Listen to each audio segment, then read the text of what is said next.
All right, and we are back. Do a quick check through, see what our latest level up has unlocked for us. A more powerful engine.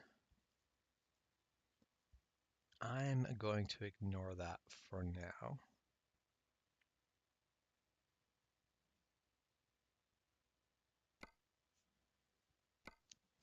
Mind you, I think I'm at a truck dealer, so that might be.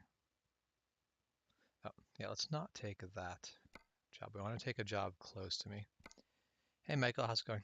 Oh, dang it, I really like that drive. That's a nice long drive, 24 hours of driving. Uh, from Yuma, Arizona to Billings, Montana. I kind of don't want to do another random truck delivery though. Apparently trucks are the things that they need moved really long distances. Or just a regular container full of toys, which goes from Yuma, Arizona to Glendive, Montana. So that's actually even farther, 27-hour drive. And it takes us through Arizona, dips into California a bit, into Nevada, Utah, Wyoming, and Montana.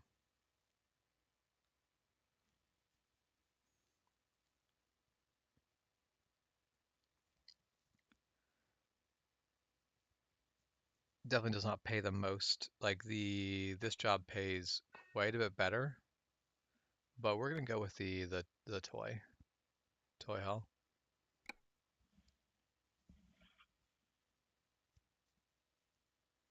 The factory you worked in opened in 1902.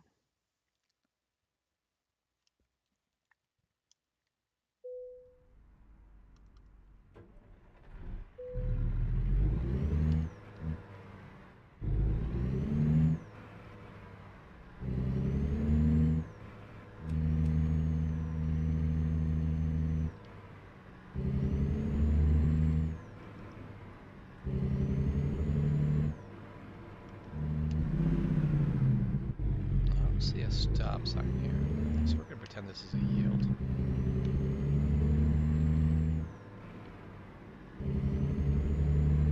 Pretty sure that's not how it actually works, but we're gonna pretend like it does.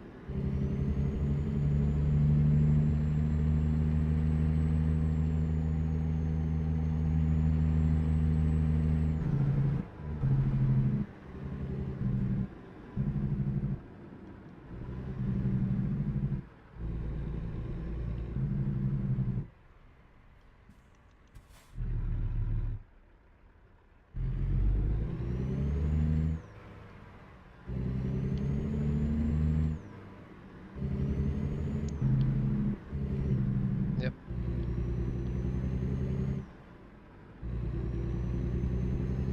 So that's definitely not surprising. Oh, I just ran that red light. I was looking at where I need to go. I didn't even look at the status of the light that I was crossing. I'm definitely not surprised because companies of like basically something like sheet metal always needs to be done. So it's not surprising that there would have been a very basically that a factory like that could be very old because it's something that would have always been in high demand.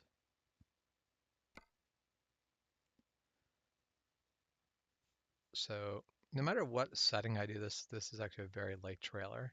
So that's actually going to be kind of nice. It also actually ends up paying out quite well.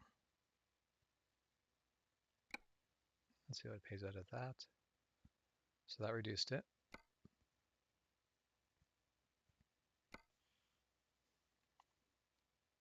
And then just a regular trailer at the heaviest setting is going to be 30,000 pounds.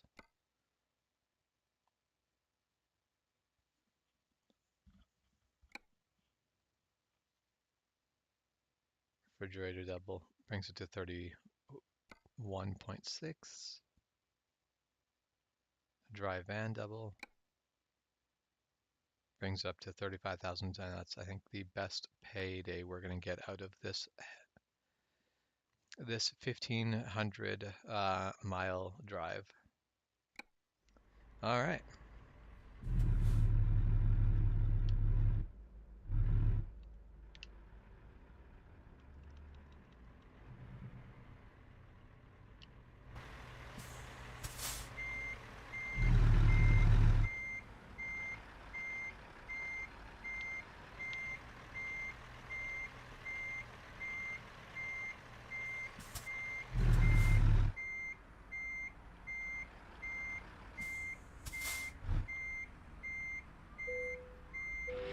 Not not really a great hookup. You can get away with a lot of hookups that are not ideal.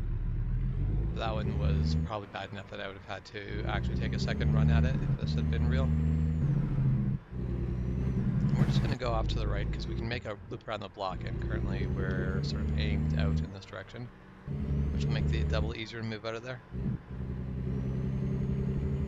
But yeah, that's one thing where, so things like steel foundries and anything that sort of works with industries that were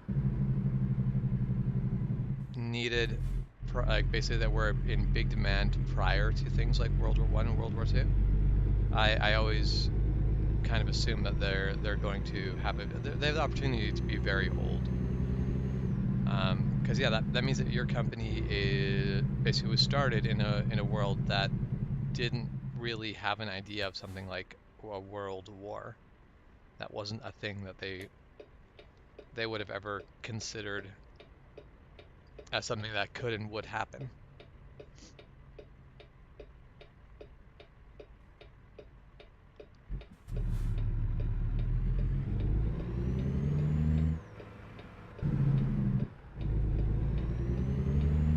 All right.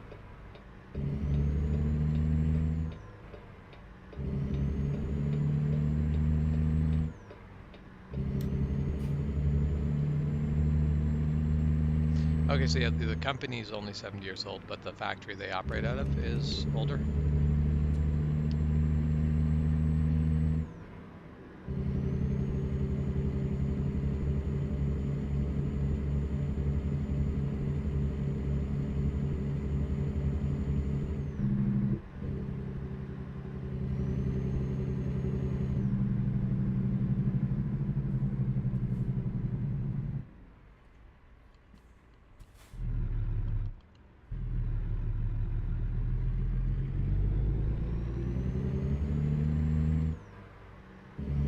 I wouldn't say the factory would necessarily have a dark history. It was built at possibly built at a time where people were more optimistic about how the world could be.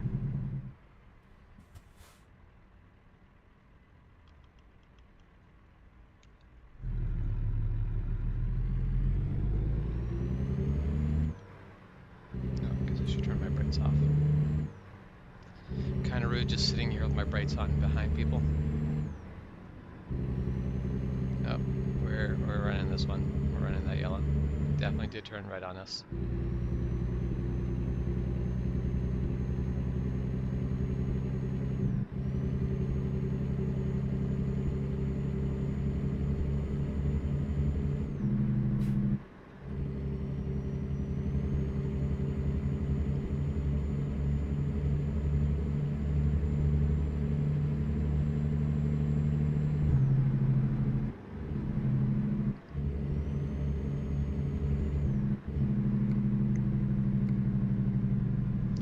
Yeah, we have 64 hours to be able to finish this job.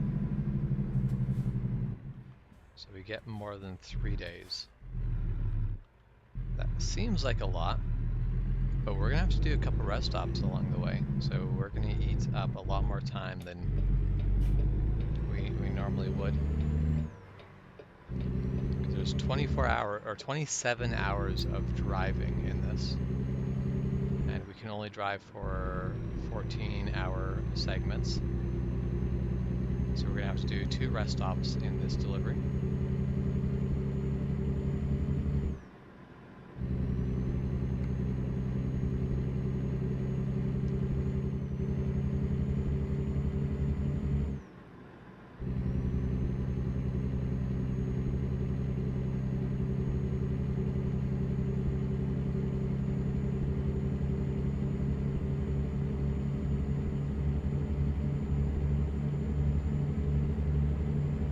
I mean, did it actually produce war basically things for war in World War One and World War Two? Sheet metal is one of those things you always need it producing something. Like I wouldn't be surprised if the materials they produced went to a factory that produced vehicles. Do you know what the factory built in World War One and World War Two?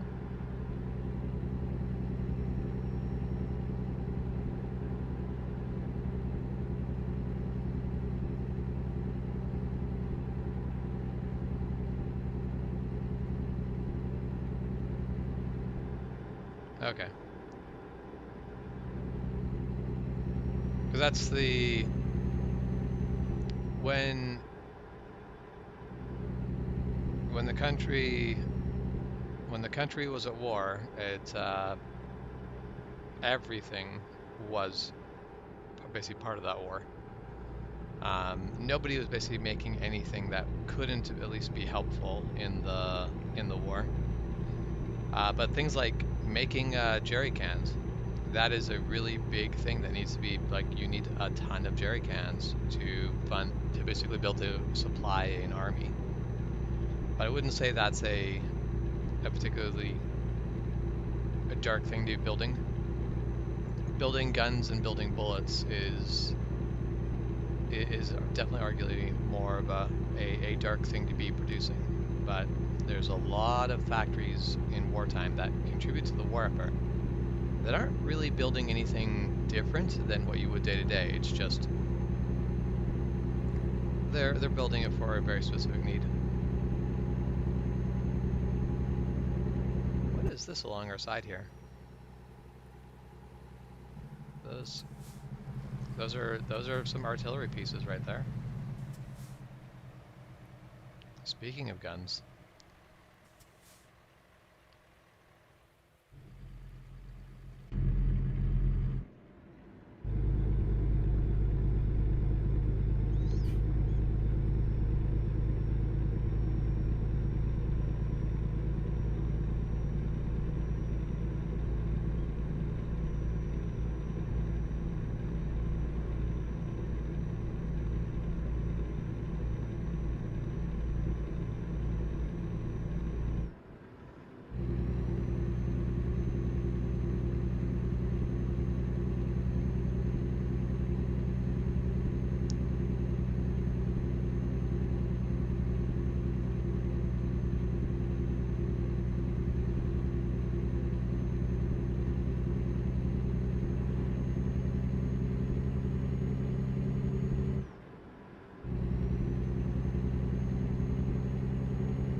excellent timing. Just catch up to them in time for the road to go 4 lanes. Although I think my exit is coming up really shortly, so what lane do I need to be in for this? In my current lane, okay.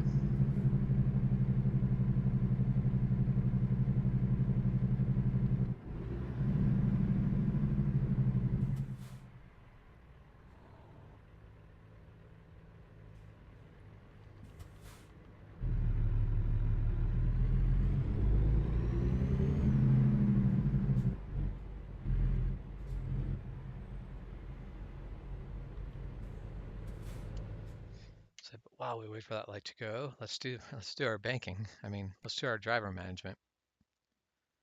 Yeah, so Matthew has leveled up as high as he can on one thing. So now we just want him to kind of level up everything. And this will slowly make him more valuable to us. Meanwhile, Annette has got more things leveled up for other things, but she has not upped her highest stat completely. So we'll leave her for one more level up.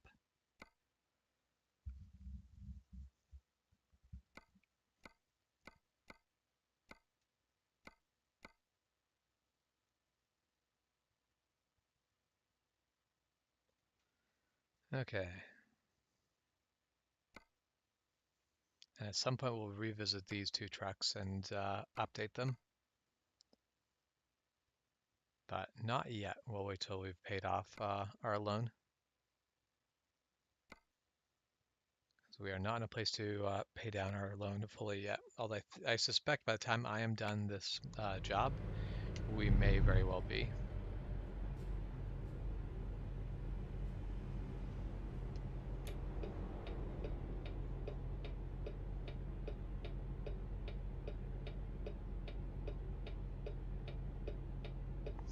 So do you have any suspicions as to why the factory is haunted? Because it's definitely, factories have always been a dangerous place. Like, factories are not safe. They're not safe places. A lot of people die in factories. Um, and that's today. That's where we've really buckled down and gone, it's not acceptable to have a factory be dangerous. 120 years ago, that was even more the case, where a factory a factory being a hazardous job was just how life was.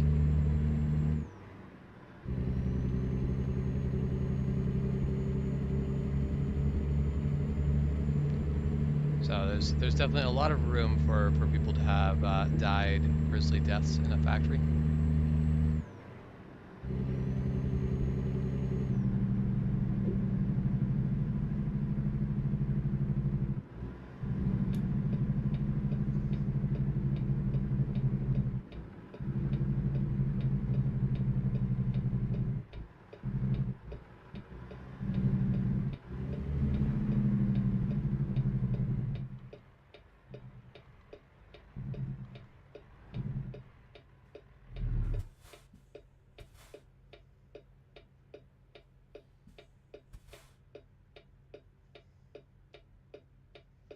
This is just, I don't know if this light just stays flashing red. Is this essentially just a glorified four-way stop?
Looks like we're in for another beautiful, clear, blue sky day, no clouds in sight, which, with the roof overhead, is great. Imagine this would get ridiculously hot. Nothing to shield you from the sun at all.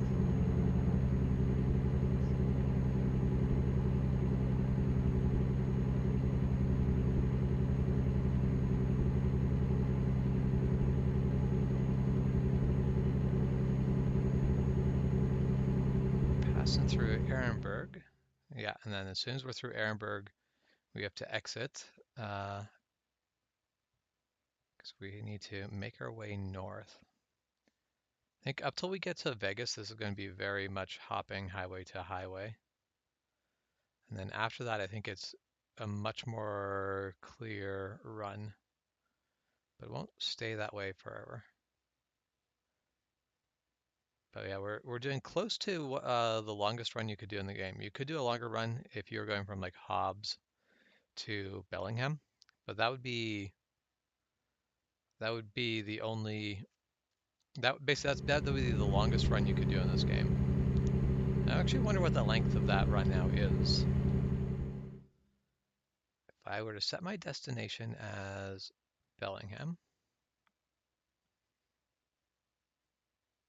trip distance is 2,600. I then add Hobbs, 3,700. That only adds, oh no, this just adds a waypoint in general. It doesn't tally them up. I'll have to, that's now going to be one of my goals, is to be in a position to be able to check what the longest distance across the map that I could travel would be.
Of course, we are in California right now. We're just barely in California, but we're still in California, which means speed limit is 55.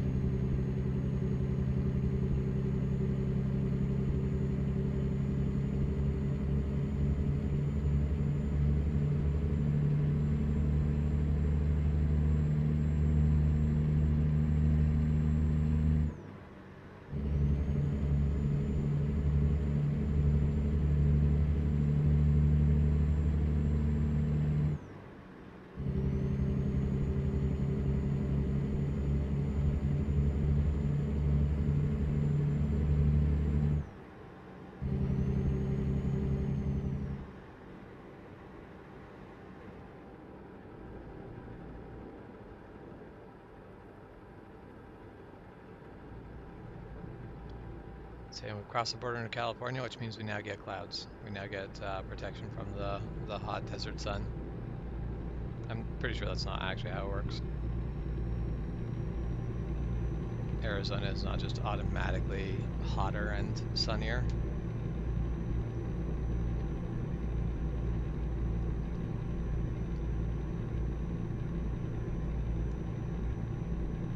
It does give me that they have the mouse set to basically be your look around camera, and that'd be so difficult, I think, to play with the camera constantly moving with the mouse.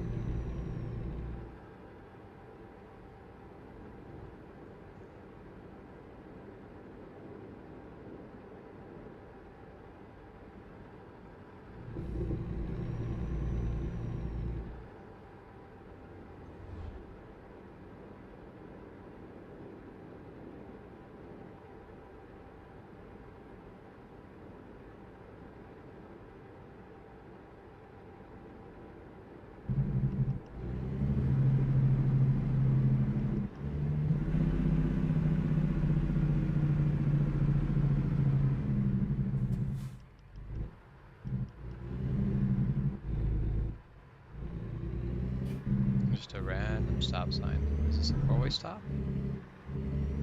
Yeah. So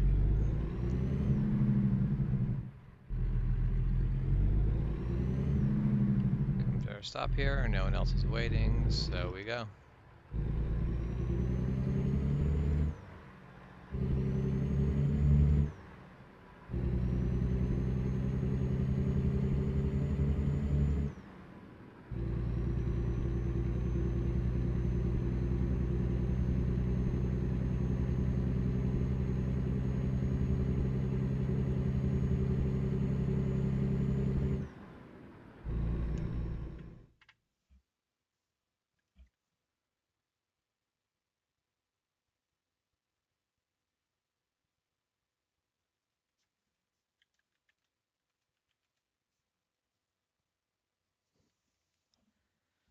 Just taking a moment to edit the stream name.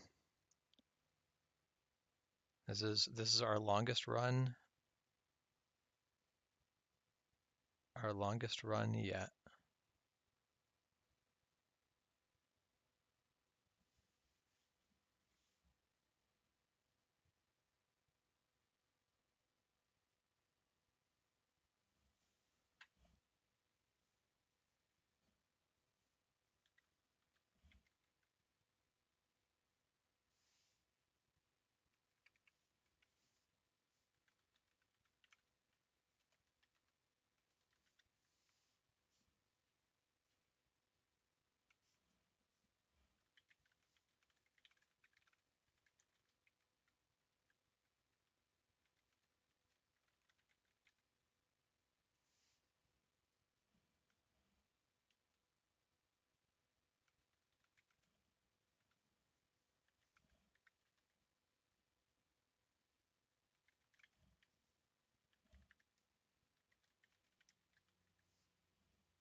That valley that has like the green at the bottom with like the trees right around where the water flows, and everything else is brown and dry and dead looking.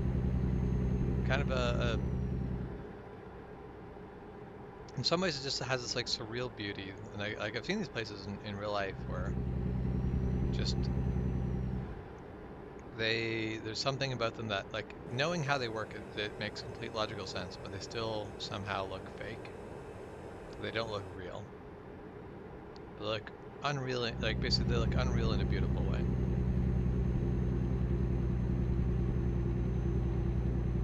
Alright, we're gonna slow down for this truck here.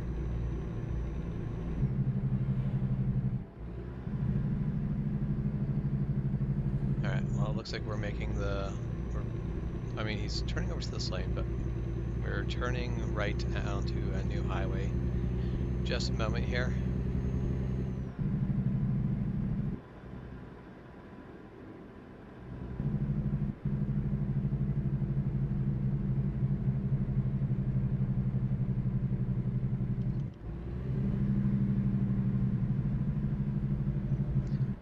We're riding the line because we're going to want to have all the space we can get for this turn.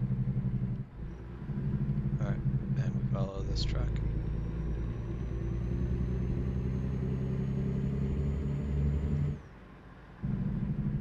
Except for this truck is doing this real slowly, so we're not going to build up any speed. We're getting up into the highway. Alright, well, that is what it is.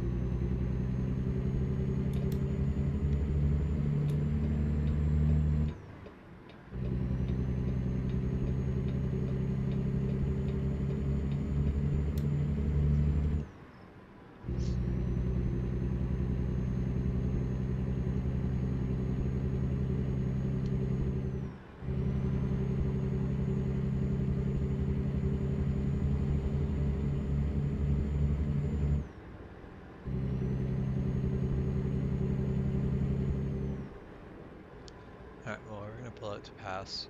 And this did. And I think we are going, yeah, we're going to Arizona right now. which means our speed limit should increase again.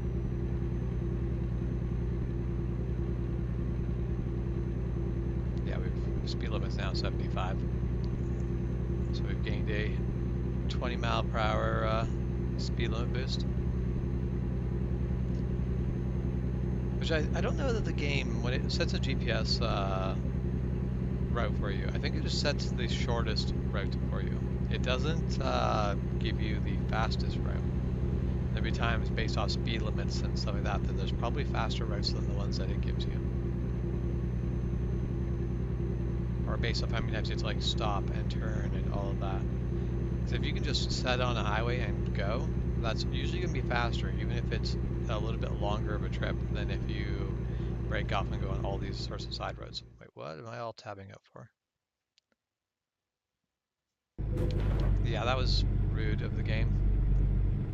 Basically, it all tabbed out to basically tell me that my the Steam Messenger wasn't connecting. That was super rude. So basically, I lost control and the ability to actually see what my truck was doing while Steam was giving me information that is not useful to me.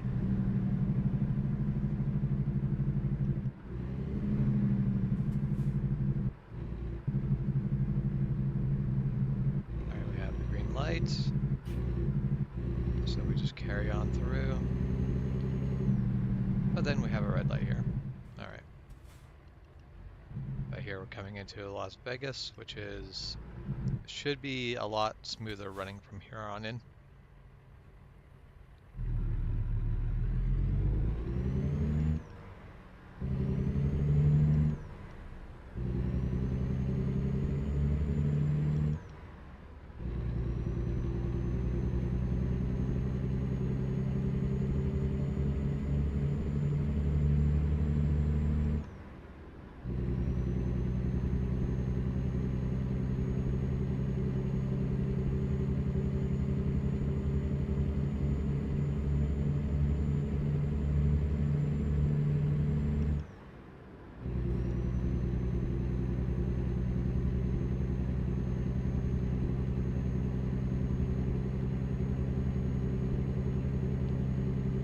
Sports car, we're accelerating as hard as we can.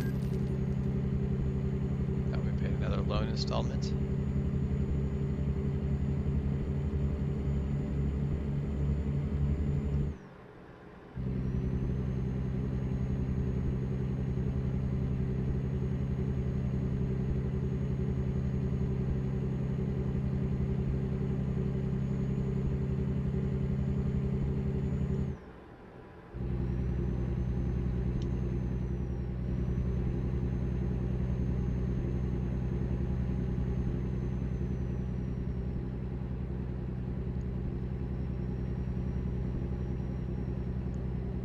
So yeah, basically we got relatively beautiful Nevada.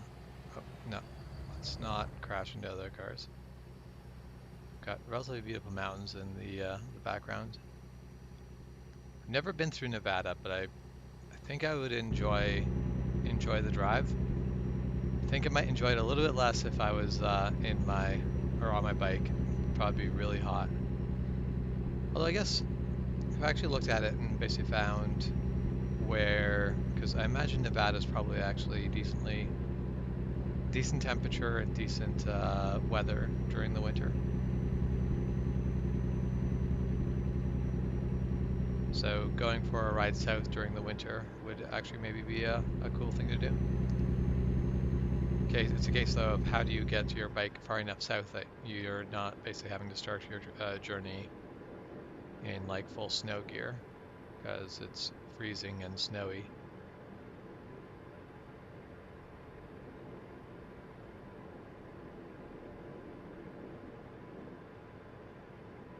Be one of those start the journey in a truck with a trailer with the bikes on the trailer, and then partway along the way park the truck and trailer and go for a ride with the bikes.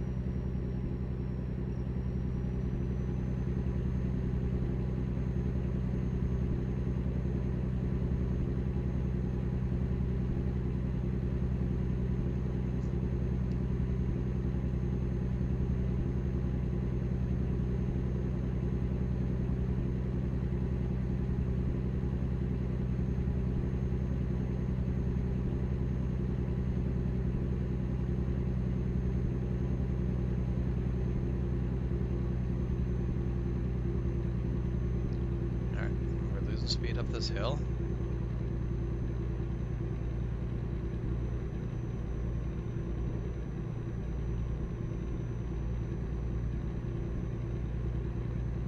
That's okay, speed limit drive down to 55, but we're just gonna ignore that for right now.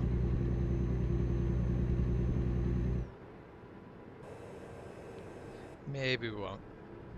See that hairpin coming up, that might be worth being slowed down a little bit for. It's not a hairpin. It's not as sharp as it first looked on the map.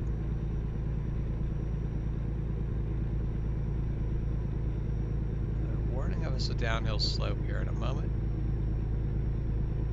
Which would be nice because right now we are building up, or we're losing a bunch of speed. So being able to build that back up will be nice. There's no one behind us, so we'll pull out and pass this red truck here. Oh, and we are coming to a... Oh no, so we're coming to a exit on the highway, but we just stay on the highway. That's fine.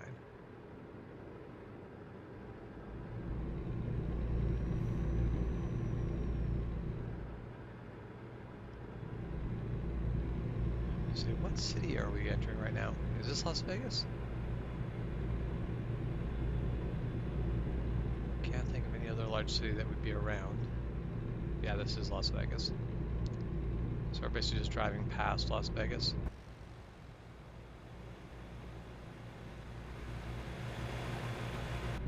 I guess the first giveaway that it's Las Vegas is the fact that it has basically the Eiffel Tower in it.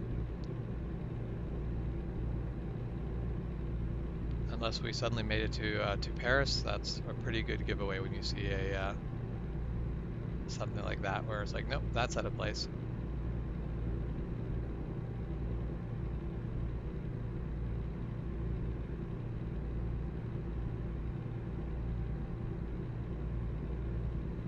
Definitely the very tall barriers here make it a much more boring drive. There's not a lot to see, but it's also that's the way that you keep the highway where trucks are going to be going along all hours of the day from becoming this really loud, irritating noise.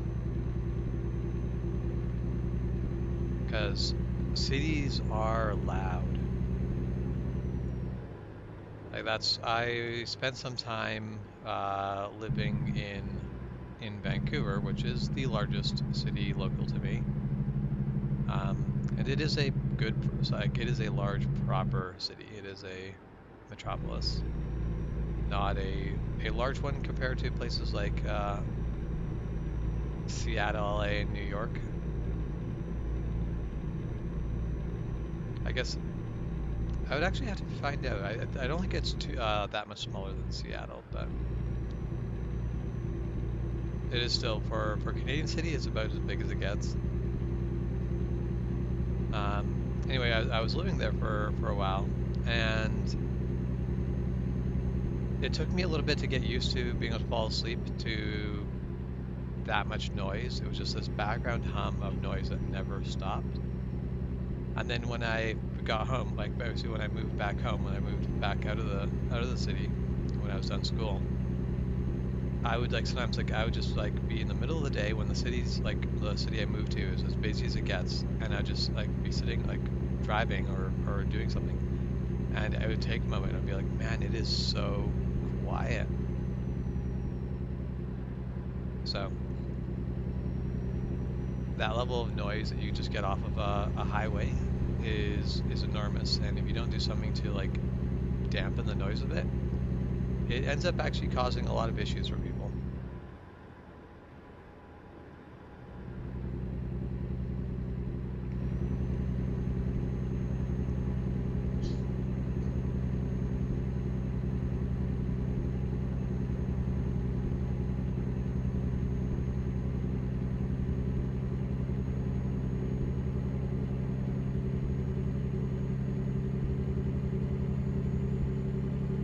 Must be going downhill because we've managed to get our speed back up. But of course now we're blocked in by traffic.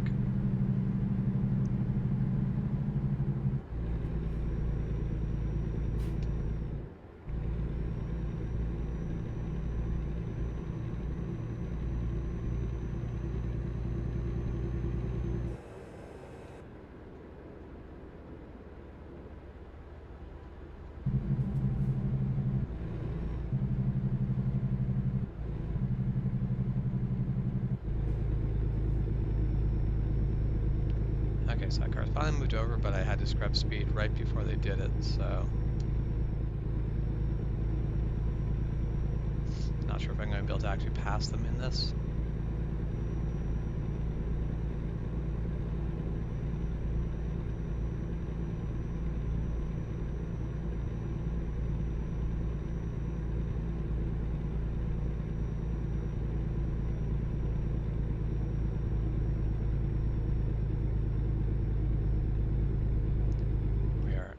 Managing to maintain speed currently.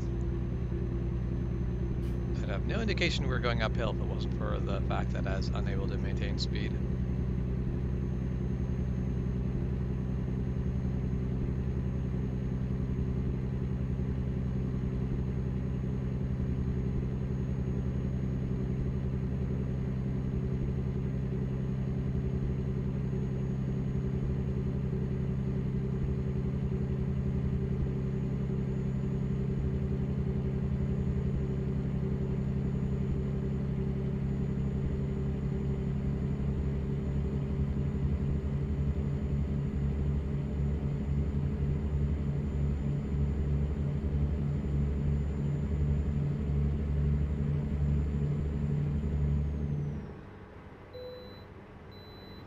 Good thing we can bypass, because that would be a lot. Because I'd have to get across this traffic then suddenly.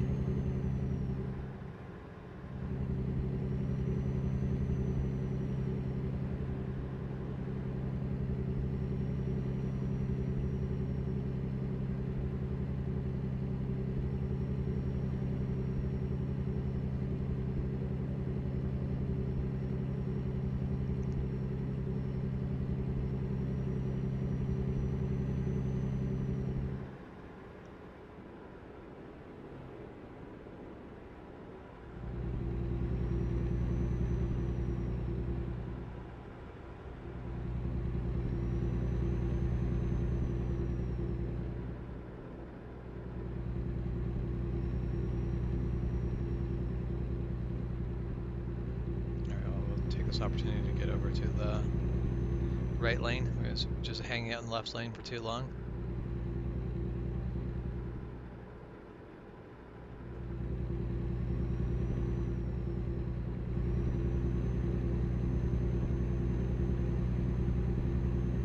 That was definitely one of those examples of why in real life it's just better to hang out in the right lane. When you're heavy loaded, it's not worth fighting to try to get past things.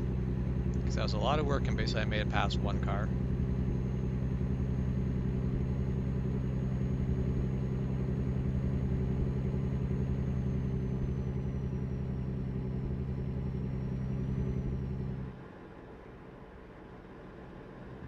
So with the way that those mountains kind of go, I'm assuming that basically this road just literally cuts through the mountain. They just literally blew a hole straight through the mountain, so that the road doesn't have to go up and down. So you basically just go through and there's a cliff on either side. Whenever there's a cliff on either side like that, it's usually a case of that they just went, no, it's cheaper to blow the hole through the mountain than it is to, and also just not even, like it's cheaper to basically carve a new canyon than it is to make a tunnel or make the road go over it.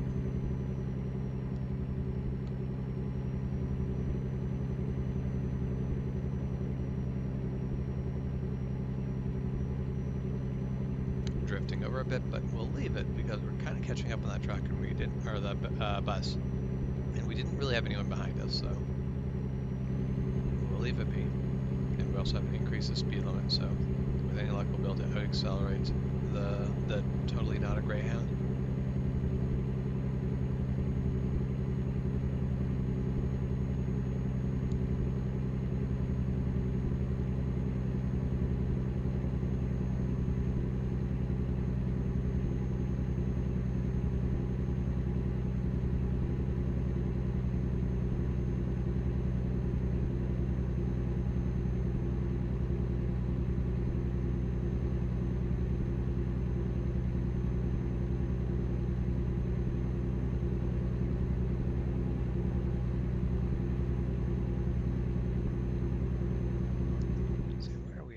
Yeah, so we're in southern Utah right now, coming up on Cedar City. And we'll be going up right through Salt Lake City.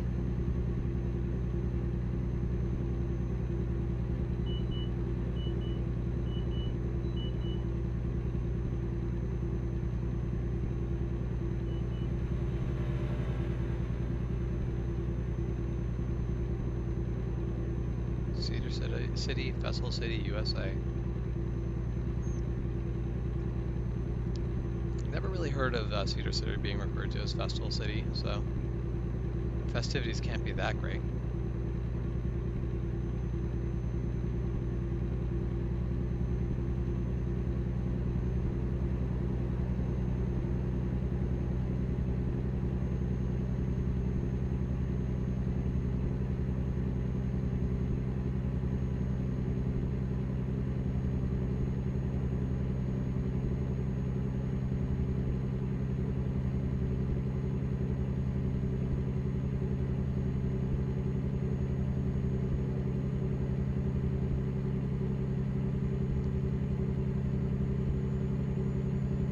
NAMIC, North American Mines and Quarries.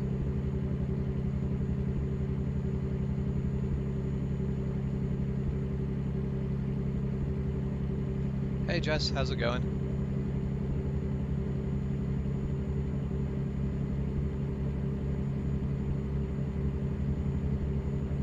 I'm going to have to slow down for this. So I've got a truck that's trying to pass me, even though I'm going faster than him, but he's coming up on traffic. So no choice but to slow down. I am doing good. It's Tuesday afternoon and I am playing American Truck Simulator. It's always a good place to be. Okay, now if I can get my speed back up so I can actually pass these cars. Yeah, I think I might go ahead and buy that more powerful engine next time I'm near a truck shop.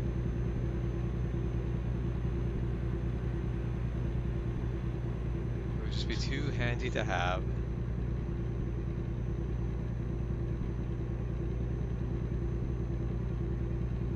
So you're going to be streaming later tonight? Based off what you've been streaming so far, I'm guessing it's going to be the Planet Zoo.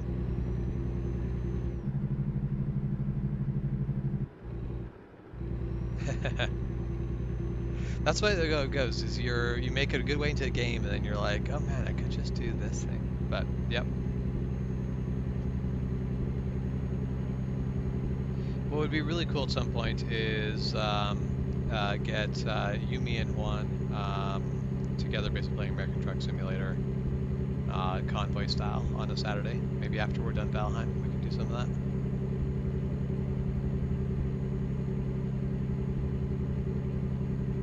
But there is actually another game that I was tempting Shep into possibly playing.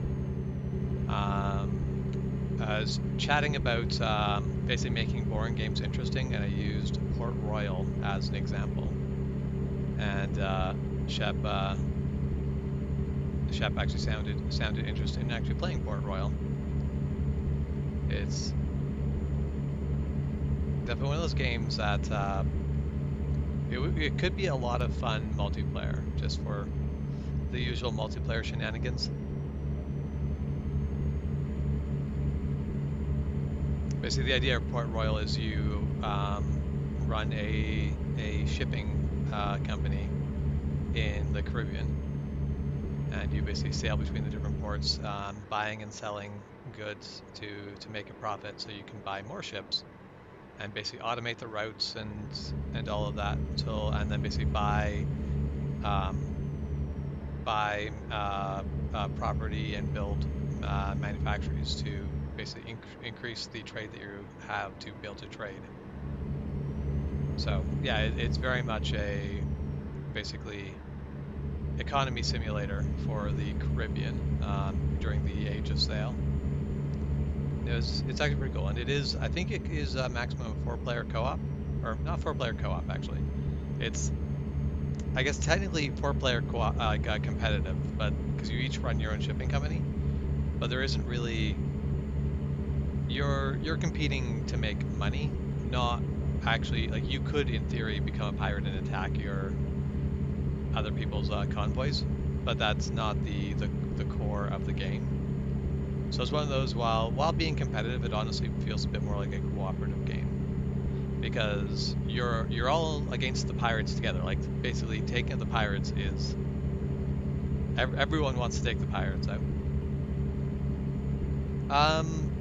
The one I have played is Port Royal 3. I haven't played Port Royal 4. I'm gonna actually just take a quick moment. I'm pretty sure I have played mostly Port Royal 3.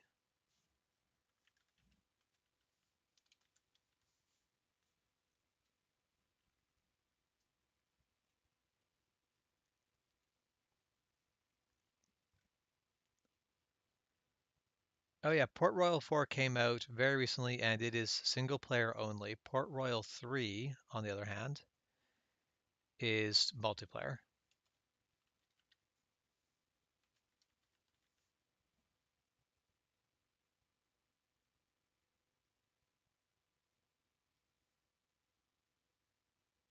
So the next time that goes on sale, I might have to mention it. And it's a bit of an older game. It came out in 2012, but it is, hold on.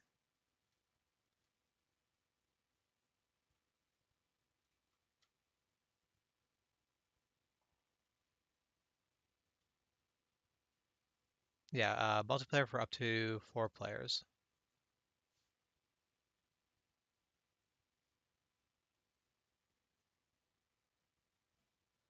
Yeah, Port Royal 4 is still quite expensive. Meanwhile, Port Royal 3 goes on sale for about $7 US, or sorry, $7 Canadian pretty frequently. Which is funny because it used to go for sale for like $4 Canadian, but at some point the price jumped, and for the last 2 years, the lowest it has gone is $7. But yeah, when it goes on sale again, I might bring that up and see because I think that would actually be a fun game to play. There's also very similar. I think I do have all the DLCs, but I'm honestly not sure. I'd have to double check. But basically, there's another game made by the same company called Patrician, and it is the same idea, basically, but it is based in Northern Europe. So you're sailing around Europe, trading various trade goods between cities and making an empire that way. And it has cooperative multiplayer as well. But in that case, you all run one trading company, which means you're sharing money. So everyone has to be communicating what they're spending money on and what they're doing. Hey, Michael, welcome back.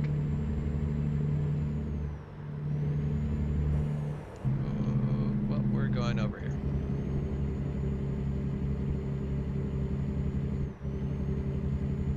Definitely a very, very rude, tight spot to be jamming myself into.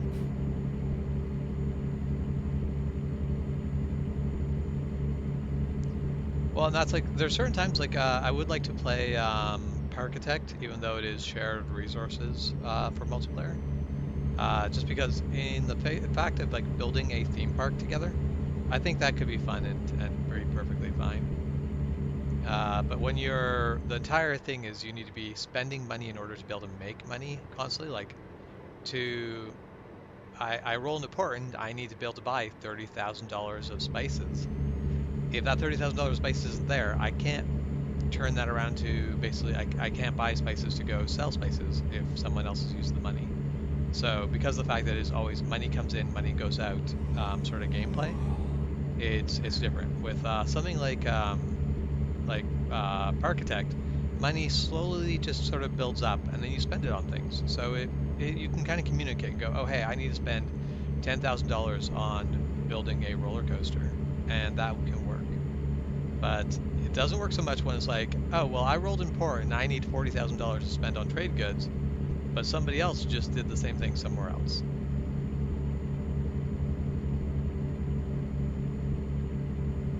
If it was 80 degrees Fahrenheit 30 minutes ago, what is it now?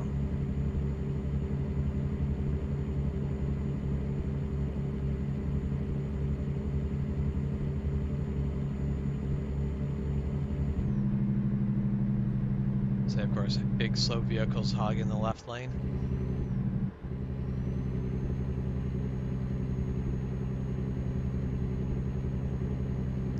Oh wow, it dropped 8 degrees in a half hour? That's kind of ridiculous.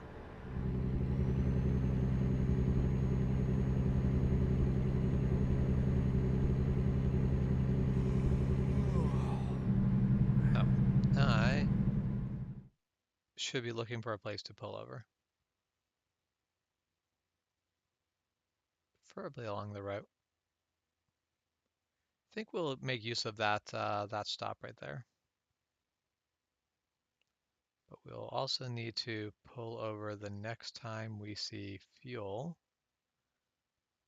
which is going to be there.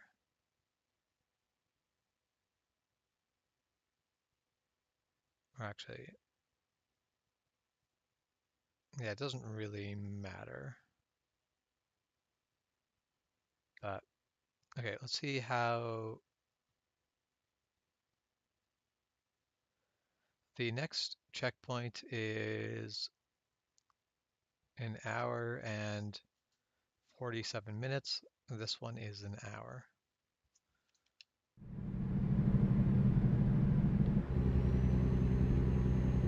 Oh, gotta be that way, don't you? Okay. Meanwhile, I need my next rest stop in just over an hour.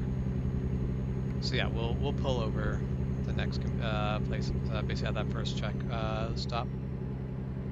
Because I don't want to be falling asleep on the road.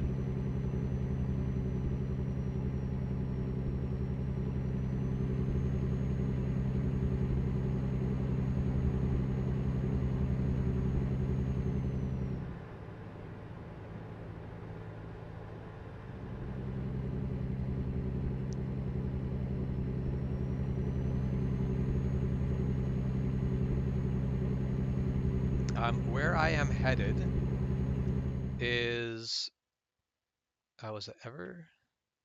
Glendive. Glendive or Glendive, but I think it's Glendive. So basically, I am going to basically the far east edge of Montana.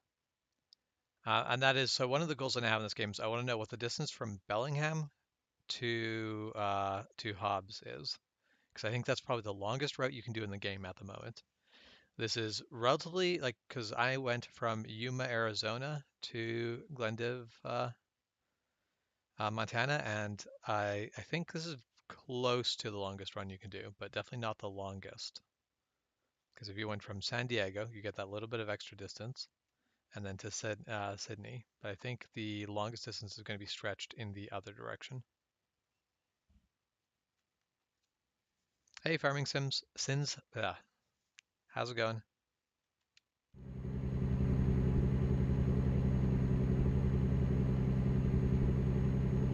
Oh, dang it. I was not paying attention. I just missed my exit. So I was supposed to turn right there. That was going to give me my rest stop. Damn it.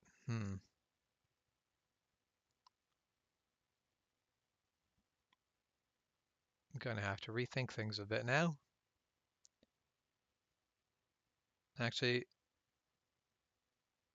no, we'll just say screw it. We'll fix this. Oh, this entirely changes the route it wants me to take. No, what we're going to do is we're just going to pull over here and we're going to take our rest stop and then we're going to loop back this way and then we'll make our needed exit.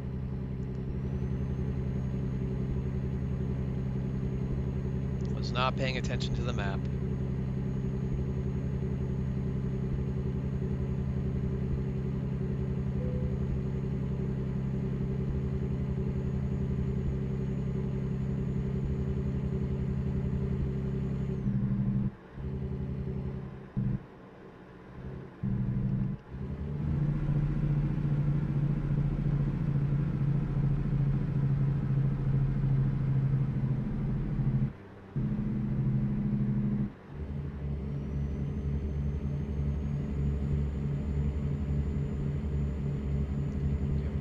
to the right lane.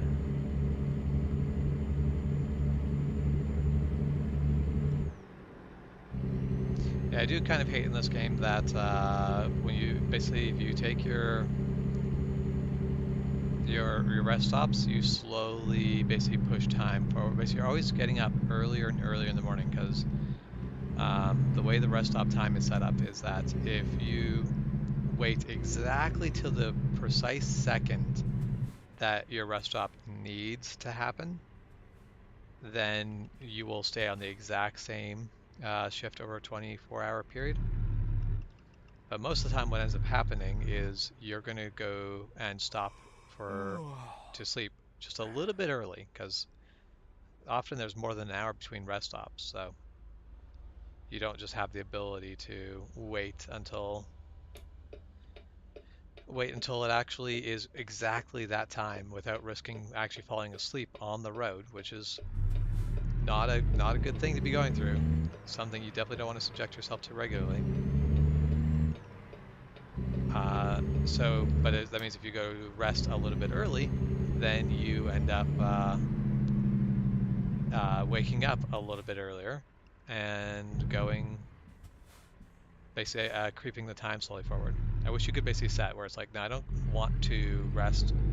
Basically, I need to rest for 10 hours, but instead of waking up at 4:30 in the morning, just let me wake up at 6, no matter what time I went to bed.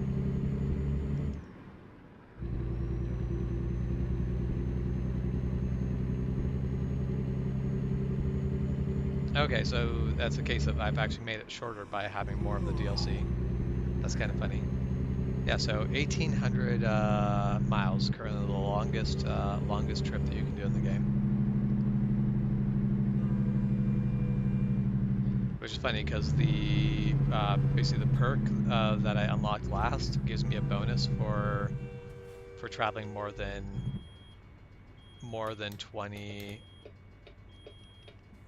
2,500 miles, something like that. But it's something I physically can't actually travel that far. There's no trip that actually goes that far.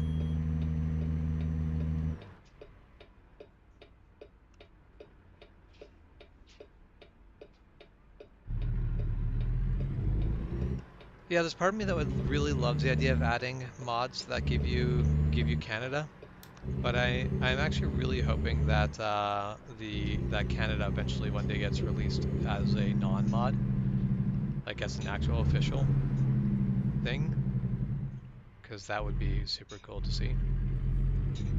But at some point I might have to play modded maps just to get that, because I think that would be super cool.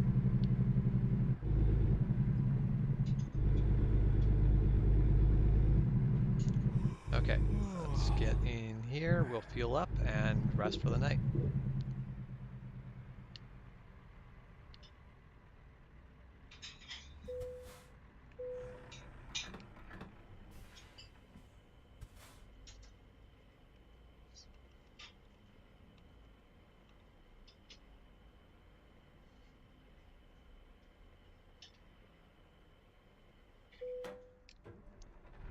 Yeah, that's with mods like that one, I imagine it's best to try to stick with just that mod.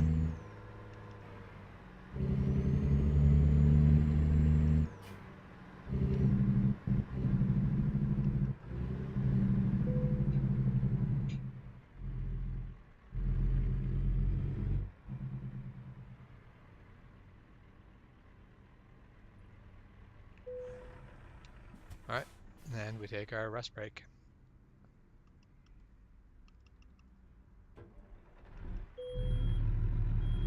And we wake up at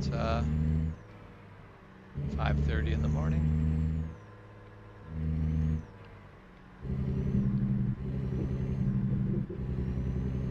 And off we go.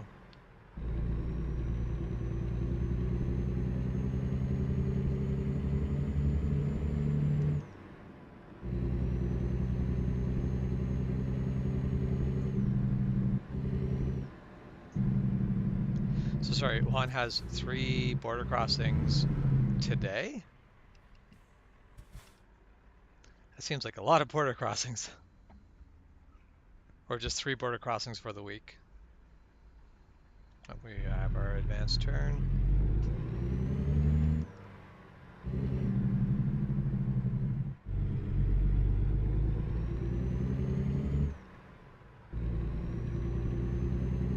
Alright, and we're not going to follow the suggested route. We're going to take the left to put us back on our original route.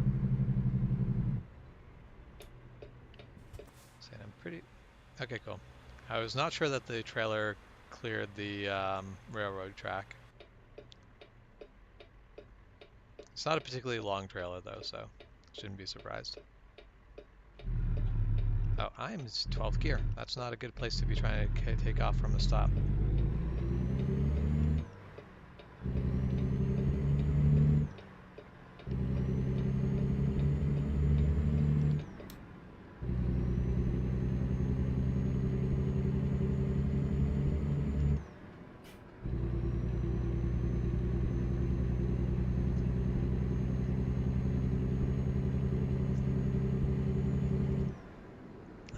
That's an interesting route.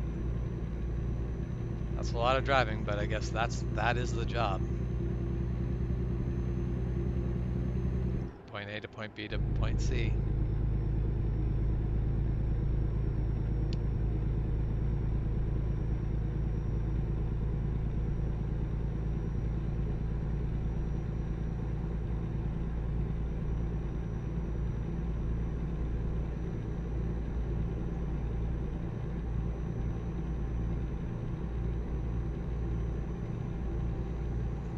Just make sure that this route is going to work the way I expect it to. Yes, so we basically just carry on, make that first exit, and we're back on our original scheduled.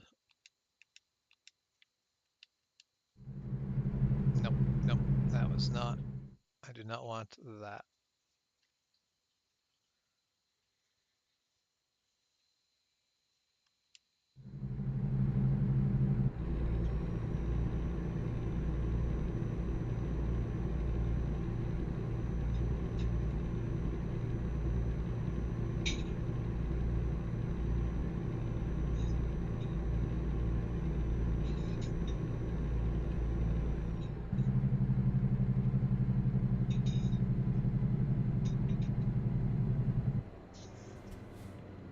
All right. So light was green. And then we can just turn left right here. I need to slow down more just because of the way the steering sensitivity works. I need to slow down more than I would actually have to in real life, or if I had a steering wheel. And that's why I'd love to have a steering wheel for this game, is it allow you to have that more realistic feel. Things would actually move right.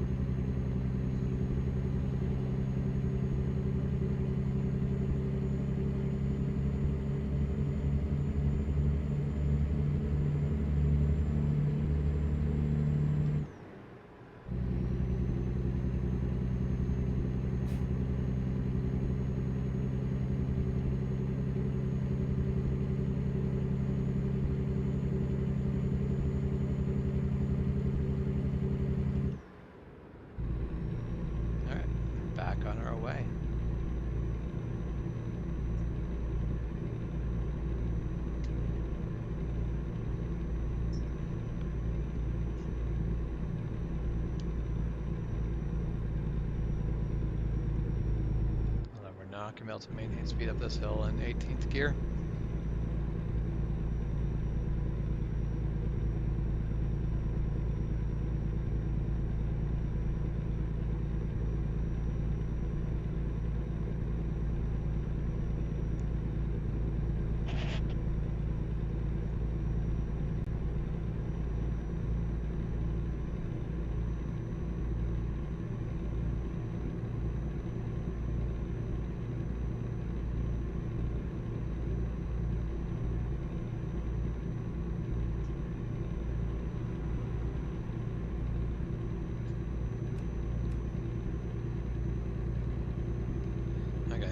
The top of the climb. Now we can hopefully pick up our speed.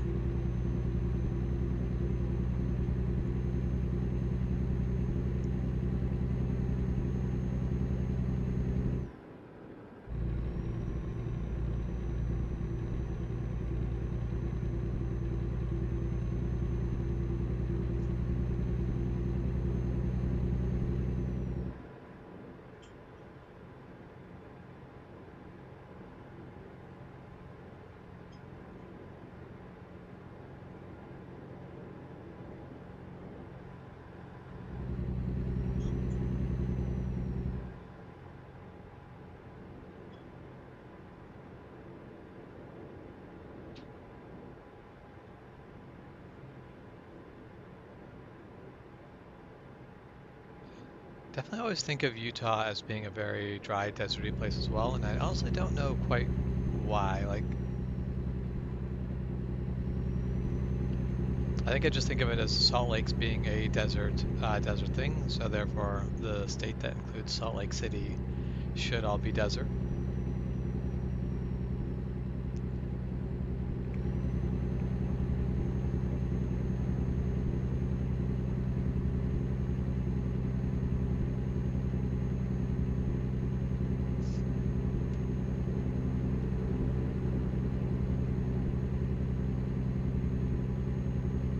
So it is 12 more, no, wrong button. 12 and a half more hours. Oh, we're slowing down for whatever reason, and I need to pull over. But what is this just lanes merging down to one?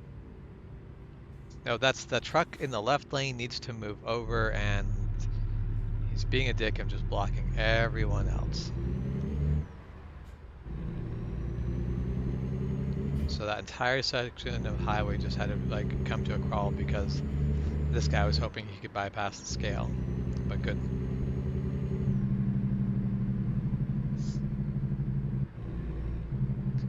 Anyway, before that.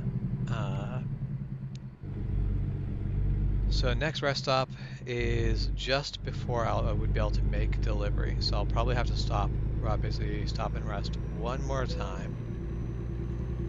Unless I can manage to make up some time.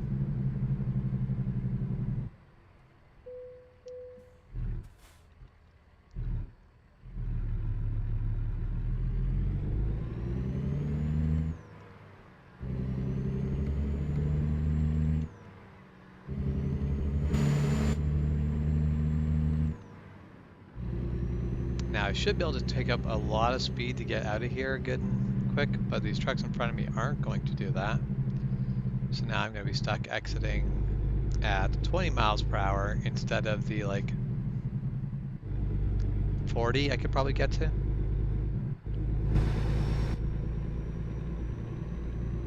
But we're not going to wait for them. We're going.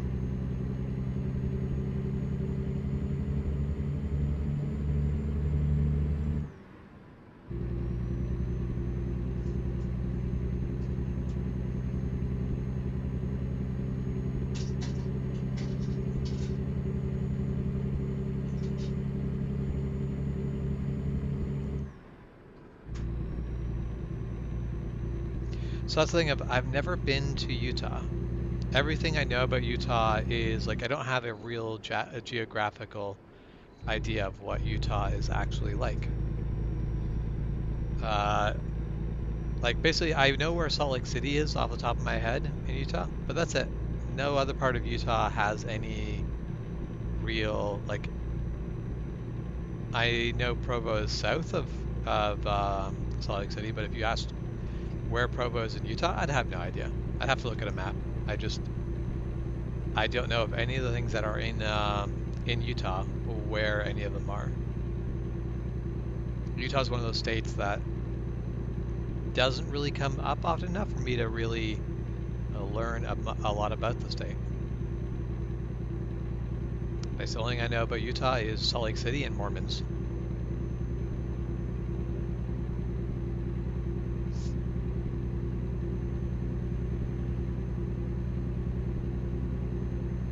Basically, my entire idea that Utah should be a desert is simply based off the fact that salt lakes tend to only happen in desert sort of climates.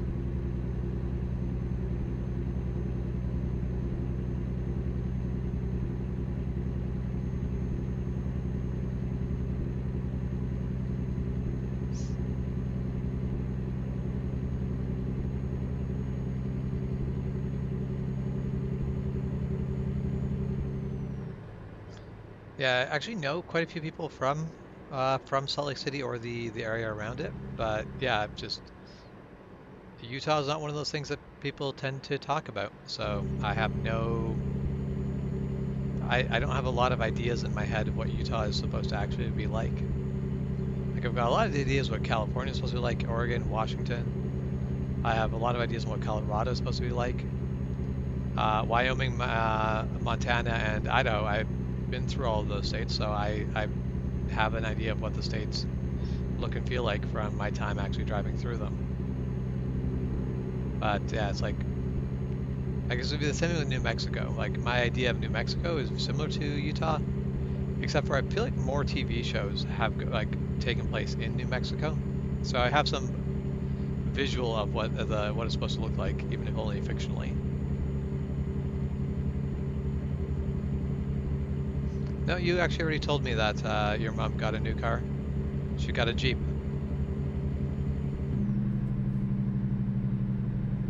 Speaking of Jeeps,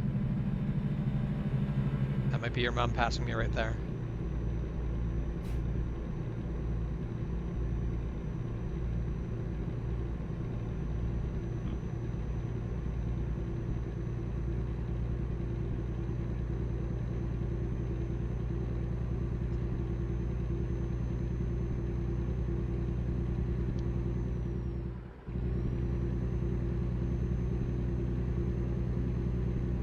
Like, yeah, now I imagine that there's probably some really cool things to see in Utah.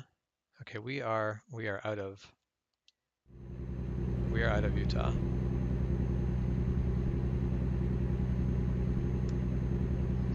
So these sort of mountains, I really enjoy them, where you can see the different layers, because that's one of those things that we don't see these. Like Wyoming has a very different landscape than we have up here in Canada, like any part of Canada, because it's just south of Alberta, but Alberta doesn't have landscape like Wyoming does. Heck, even Montana doesn't really have landscape like Wyoming does. So that's kind of cool. I like this sort of mountainous area because it's different than the sort of mountainous area I'm used to. Yeah, what state am I in? This is, we went from Utah to Wyoming here. So we're, of the 6 states we're going through, we started in Arizona. We kind of clipped through California, just the very edge of it. Then we went through Nevada, basically just Las Vegas. And then we spent most of our time driving in Utah. And now we are in Wyoming, which we have to go all the way through Wyoming so that we can get up to Montana. I mean, I'm looking forward to getting Texas. Texas is available right now, but it's not on sale, and I do like to wait to get my DLCs on sale because there's a lot of DLCs if you're buying them at full price. And then my bigger problem actually comes in with, while Texas is, slow down more than I have. While Texas would be cool, if I don't have like Oklahoma or like basically if I don't have more of the surrounding states, because right now if we look at the map, you can get Texas, but then you're kind of having to stretch through the long way of Texas. When you have Oklahoma, now suddenly you get more access. So I'd actually kind of like to have all the states north of Texas, and that's another 5 states. That's going to take a lot of time for these states to all get released. And I do know they are currently working on Oklahoma. They're working on Oklahoma and Kansas right now.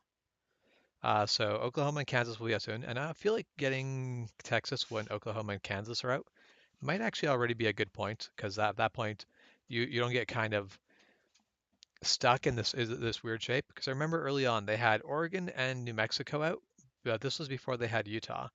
So it was like you were trying to make load deliveries, but you're making load deliveries in a banana. It was a weird shape that didn't really work the way, like the roads assumed that you could go to states that you couldn't go to because they're based off of real roads, and in real life you're not stuck having to basically take these weird side roads. So you could kind of get like stuck in these weird places where there was only like one route that didn't make sense. So I think Texas alone would kind of suffer from that. But if you have Texas and the next 2 states at least, you'll be fine.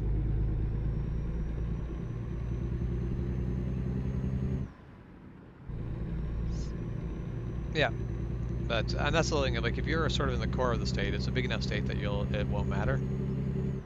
you're not going to have weird roads that sort of like you go, this road should lead me to the place I need, but it doesn't because it clips through another state. Is that just, oh, someone's hit a fire hydrant, or no, that's, I feel like water's not supposed to be coming out of the road that way, but all right. But basically, when you get to the edge of Texas, like if you're in the corner of Texas and there's no state there, you end up in a weird place that doesn't make sense. It doesn't quite work. And the more states that you have filled in around it, the less that becomes likely.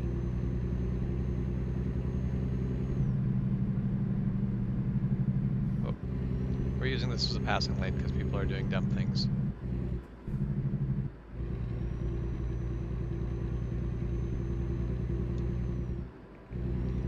Michael can yell at me later.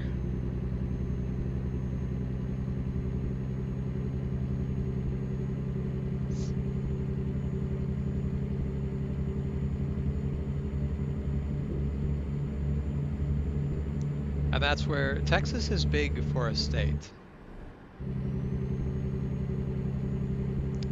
Provinces are significantly bigger.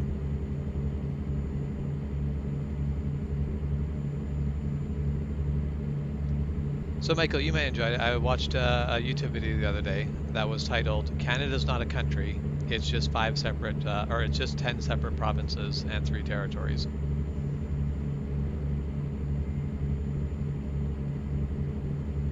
Basically, the entire argument I was making about how basically the U.S. is not a country because each of the states are so independent. Well, someone was basically saying making the same statement basically about Canada, how it essentially isn't one country. It's 10 smaller countries who often don't agree with each other. Because one thing I didn't actually realize is that Canada did not have an internal free trade agreement until very recently. So for a very long time, you could basically do free trade from any province to the states, but there was no free trade agreement between the different provinces. So basically, I had no free trade guarantee if I wanted to trade to Alberta, even though I had a free trade agreement. Oh, that is much wider than I meant for it to go. That's just, I had the steering wheel slammed over as far as I could, but the sensitivity just means it doesn't move farther than that. But yeah. Basically, I wouldn't have a guarantee of free trade between Alberta and BC, but I would between if I was trading down into Washington or anywhere else in the States. So yeah, according to one YouTube video, Canada's not a country. I guess I'll just have to make my own YouTube video basically going, the US is not a country. I'll also have to make a YouTube video. No, I should do that sometime. Make a YouTube channel, all based about conspiracy theories about the U.S. Stuff like Texas is a dome. It's not a real place. It's a dome. It's a virtual reality place. Because how does he explain that Houston is room temperature all day long?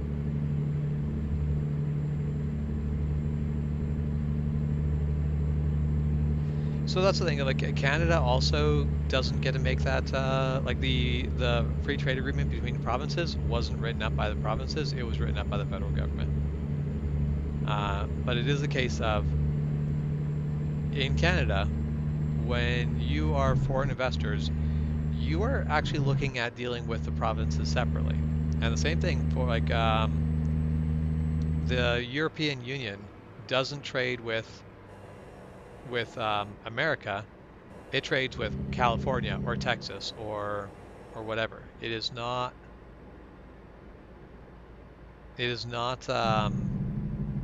trading with the US as a whole. It is trading with separate states with separate rules.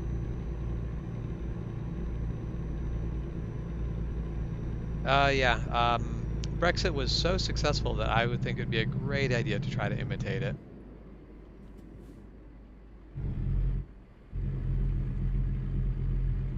Seems like a fantastic idea.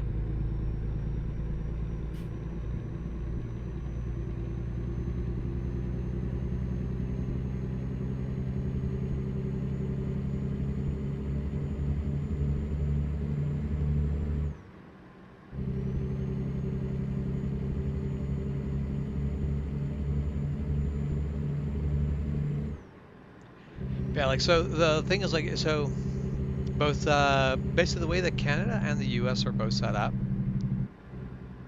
they are very large countries, and part of the reason they can survive that the way they do is because the fact that they have basically broken it down where it's like, well, we're not going to basically worry about your local problems because the country's too big to deal with that. Where in Europe, like Germany, the laws across Germany are pretty much the laws across Germany. You don't get to have different laws in different provinces or different regions of Germany. It would be silly. It wouldn't make sense to do it because Germany is not that big of a place. Like, it's a big country by European standards, but North America is much, much bigger.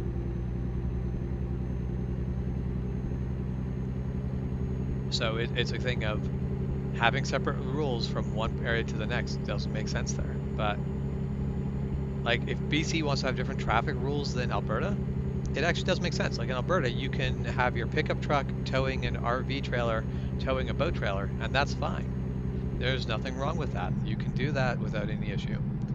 In BC, with a lot of these small, windy, mountainous roads, that's a hazard. That's dangerous, both because you're allowing people to carry, like, load up a lot more weight without realizing how much weight they're loading up, as well as you're giving these long combination vehicles that can't really maneuver through the windy mountain roads as well. So that is illegal here. You can't do that here, but you can do it the next province over. So the rules are based on basically what they're dealing with. Hey Mac, how are you doing today?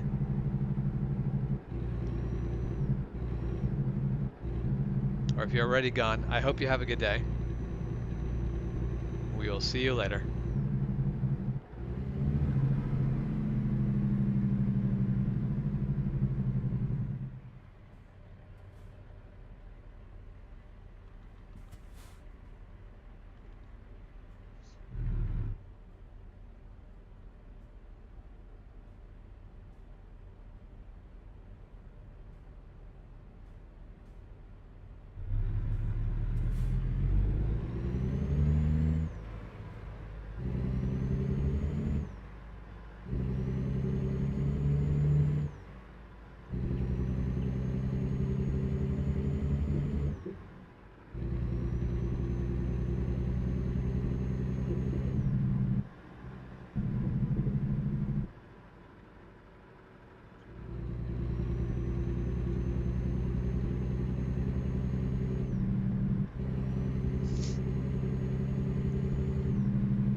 Once again, I want to curse the truck just hanging out in the left lane, driving slower than the truck in the right lane.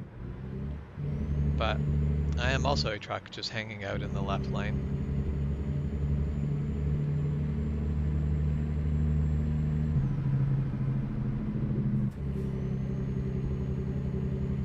Nope, can't move over. That black car is...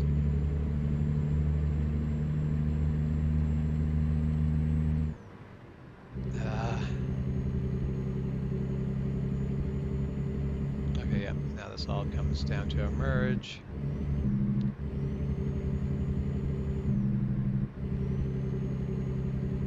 This is realistic and frustrating. Being stuck behind slow people, being dicks.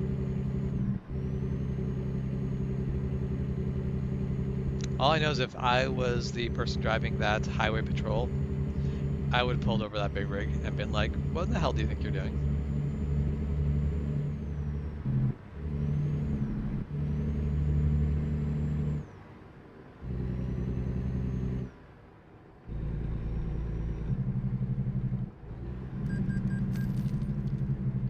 Let's not hit the highway patrol.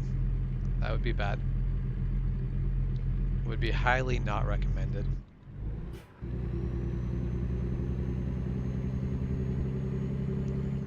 Okay, now I'm just really hoping the slow vehicles we've been following are not turning left. Come on, go straight. Go straight or turn right. Either or, I don't care. Just don't turn left. Oh, sweet goodness. Oh, wrong button. They are not turning left. They are going, or sorry, they are turning right.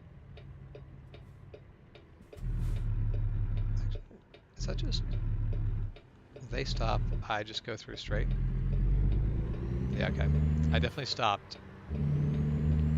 when I should not have stopped.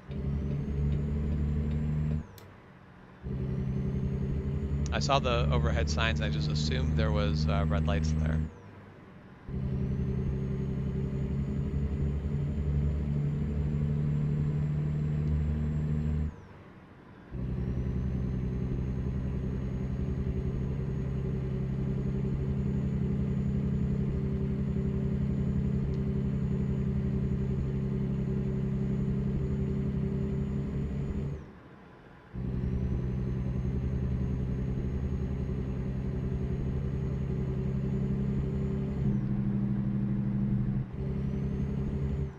Yeah, I think that's actually, I had that thought. I'm like, it would actually be really cool to travel with Juan or Jeff for a week and just be like,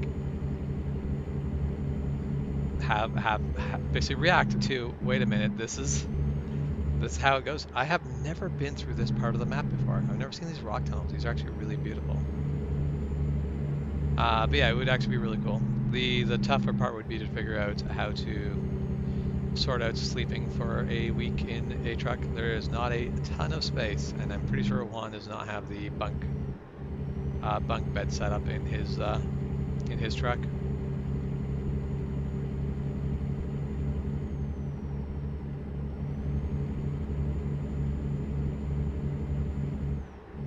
Oh, so Juan does actually have the bunk bed set up? I thought he didn't for some reason.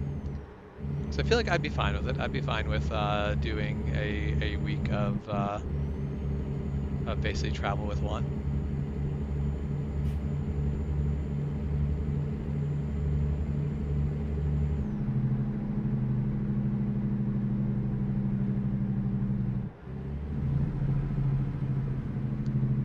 Hanging on the left lane for no reason. Let's go over to the right.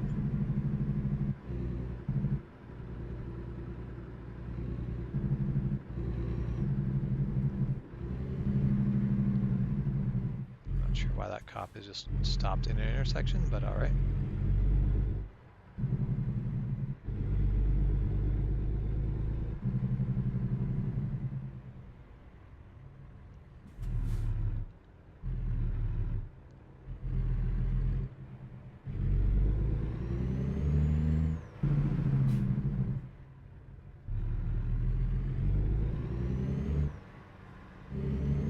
And that's, oh, I'm turning right too early. I need to go through this and make the next right. That was about to be a, this road does not actually exist moment. Yeah, I feel for 1 week I can live out of a duffel bag or a backpack just fine. For more than a week, no, I cannot. It also depends on what I need to do for that week. Like it is a basically 2 days, basically having to survive 2 or 3 days at a SCA event on the weekend. I need so much stuff. I become a prima donna when I go to SCA events. When it's just I need enough clothes to survive, basically having a new shirt every day, or maybe not even a new shirt quite every day, then I can pack everything into a backpack really easy. Because that was basically the luggage that we traveled to Belize with. Our large luggage case was more empty than not on the way there. Basically, the clothing and my banana pillow that I bought when I was down in Belize was basically there was no struggle to try to force that into our existing luggage. There was just already enough room. But that's definitely when I am going to an event, then suddenly it becomes a case of I need specific clothing that is usually not very light, like that takes up a bit of space, like the Waffenrock that I wear is not a small article of clothing.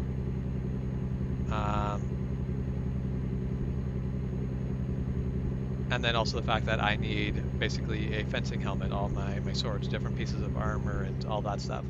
It all adds up really fast. And also the fact that I essentially don't travel with less than like 8 swords.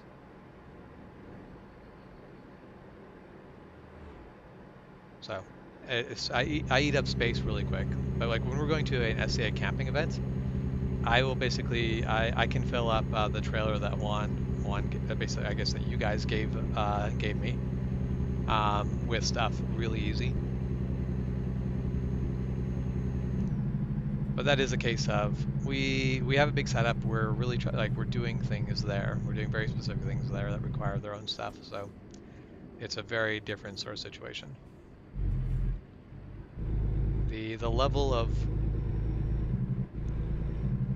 of crap I need to bring with really depends on what I need to do at the other end. If basically if I'm going to be hitting the gym every day, I need a lot more clothing or a lot more change of clothing, because you really basically get that sweat buildup when you're doing very physical things, and you don't want to be in the same clothing all day if you have basically sweat into it that hard. But when you're staying pretty relaxed the entire time, yeah, then it's like even down in Belize where it was humid and you got sweaty immediately, it still wasn't a big deal to basically go, yep. Basically, this pair of jeans will last me most of the week. Pack a couple shirts and you're good.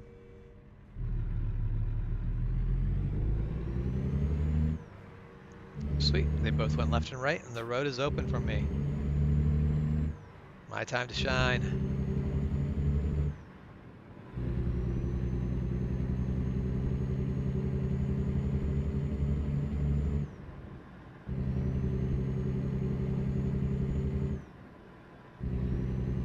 Well, yeah, and that's the thing of Juan needs clothing that also, like, if he gets out underneath the trailer and gets dirty, he needs clothing for that.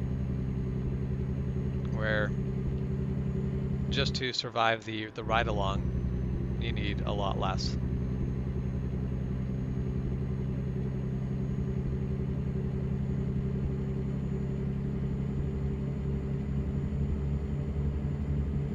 Yeah, so he always needs to have the just in case clothing with. I need to slow down more for this just because the steering sensitivity is not gonna let me go faster than 20 miles an hour through this corner.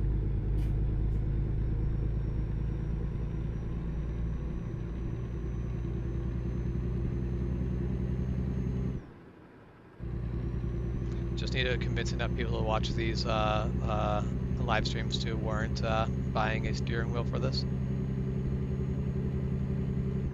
I need to convince Michael to buy me Texas, obviously, as well.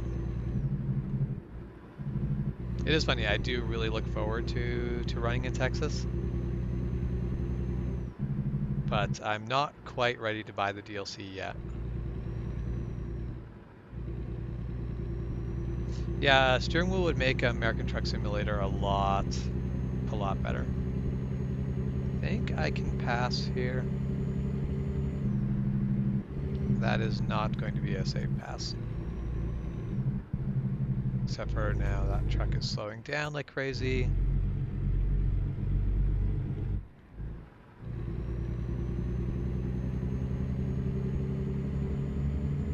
Yep, it's... I get surprised now when a day actually drops below freezing at this point.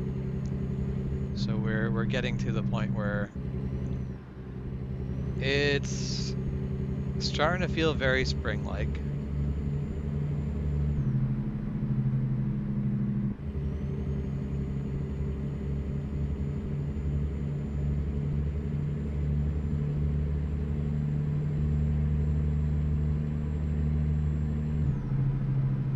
Of course, I'm all that work to speed into the city.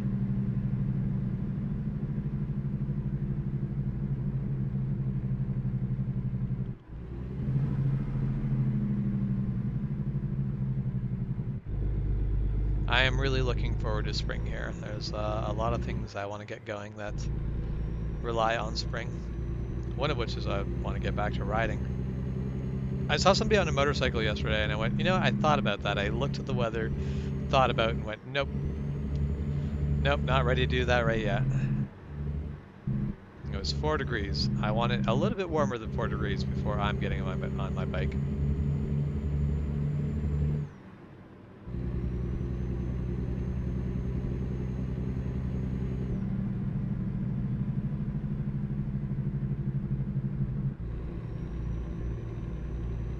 I feel like, Michael, your winter is kind of spring to start with. I don't think you ever have a real winter.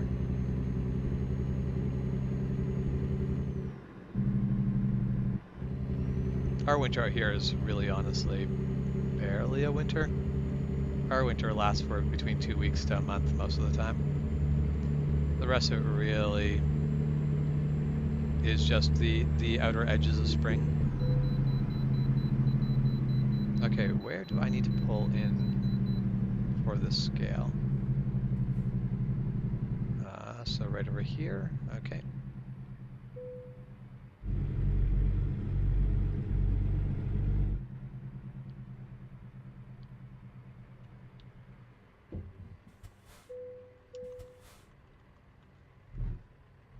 Make all the downshifts that I did not do coming up to that. Okay, I think I am definitely going through this backwards. Although there is a stop sign here, which would indicate that you are able to leave through this side. I'm going to have to do this in third person view because I can't move my head forward to actually see when traffic is clear.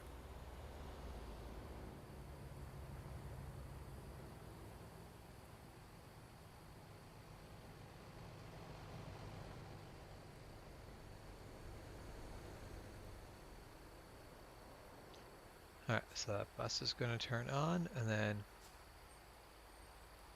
that truck is waiting for being able to turn left, so he's waiting for me. I guess that works.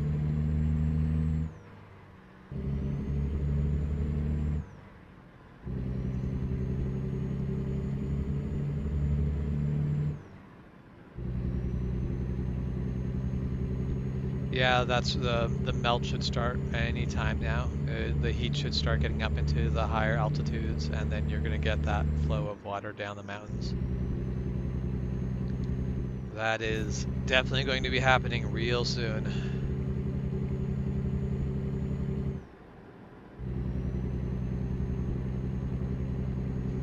See how I've been doing with my time. Next stop is rest stop is in 3 hours. Delivery's in 4.5. So yeah, I have not managed to really free up time, which isn't surprising. We made some choices that are ate into our time. We're doing fine. Having to do another rest stop before we deliver is not going to be problematic.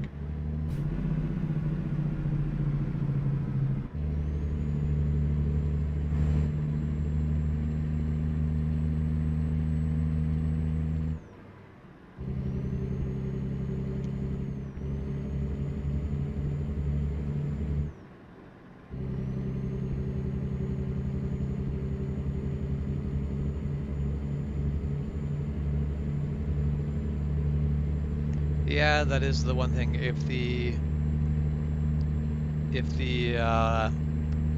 melt comes on, if the melt comes on too quickly, we're going to flood out like we have in past years, and that's not good for anyone. So hopefully they can manage the level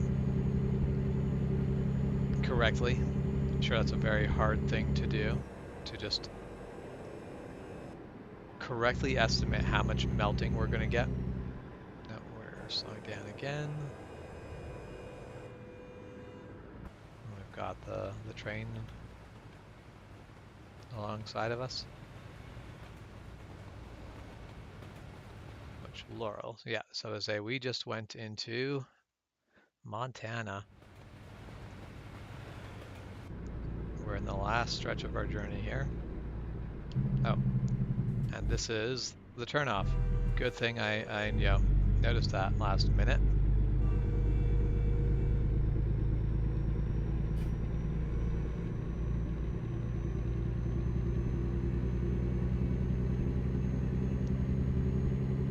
What do I think of daylight savings time? It made sense at some point. It doesn't really make sense anymore today. We should get rid of it. Adjusting the clocks backward and forward just doesn't benefit us enough anymore to make it worth the annoyance. Okay, you have a good night, and I hope your stream goes well.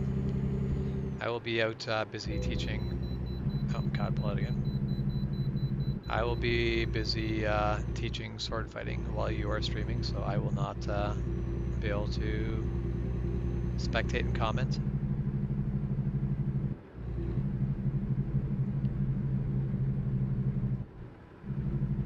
But it is definitely the few times where I've been able to kind of hop in and view, it's definitely been cool. I like Planet Zoo is not one of those games I've ever considered playing, but it is a rather cool looking game. And I think part of it comes down to is now that you can actually have the animals in 3D and cool looking, it's actually really cool to have be making a zoo. Whereas back in the days of like Zoo Tycoon, it just wasn't quite as good because the animals weren't as cool to look at.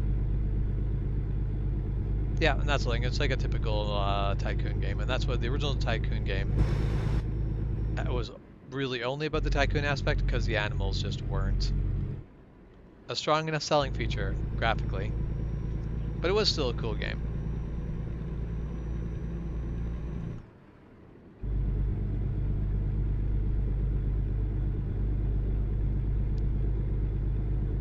Yeah, but see, it doesn't really matter what time the sun rises. If it mattered that much, then we would basically just say 6 a.m. or whatever, like say 8 a.m. or 7 a.m. is the time that the sun rises, and every day adjust it so that at the precise moment the sun rises is when it's finally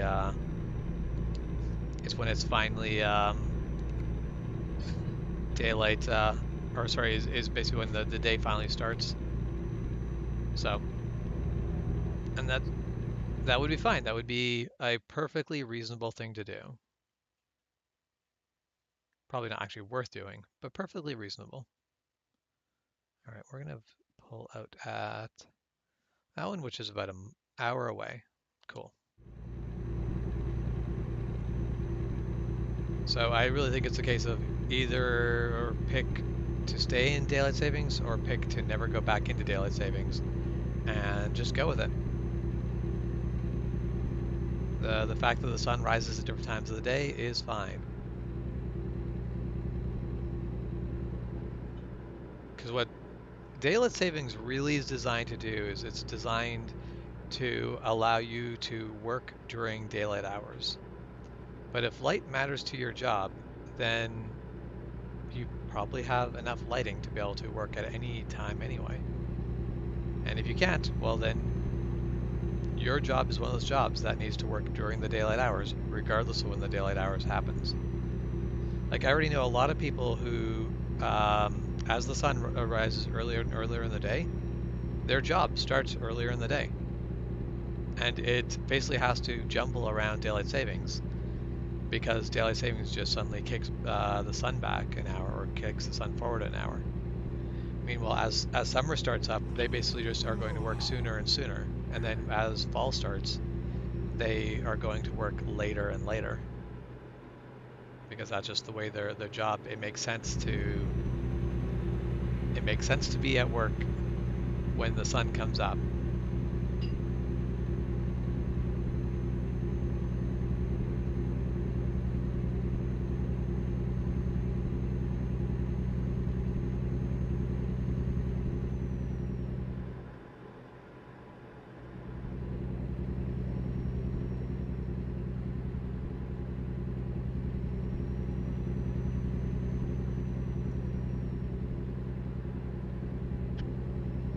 Oh, you still have the original Zoo Tycoon CD? Yeah, there's a few games that I still have the original CD for, just because they were that good.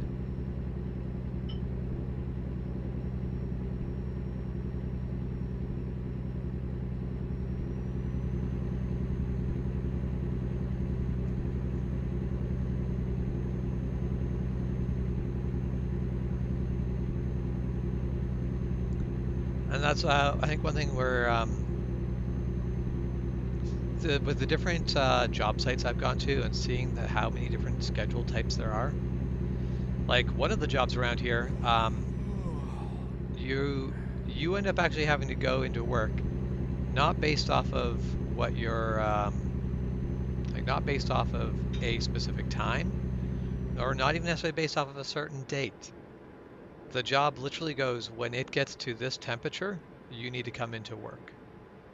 There's actually a few jobs like that where it's your job depends on specific conditions. So one of these is basically the people who go and they pick grapes when it comes time for ice wine.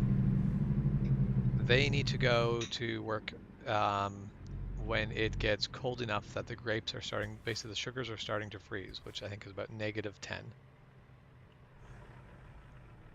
Oh, are you kidding me? I pulled into this spot, but this spot isn't good enough.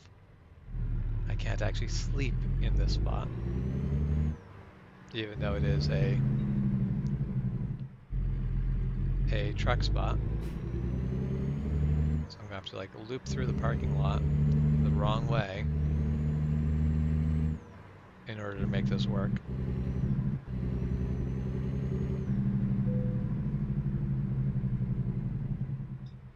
I am trying, game. I am trying. Wait, where the heck is the actual rest stop here? Like I'm sitting right over top of the... I am literally sitting right on top of the indicator for it. But it's not actually letting me stop and sleep.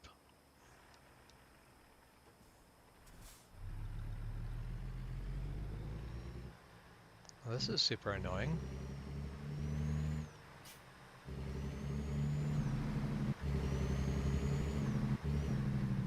Oh.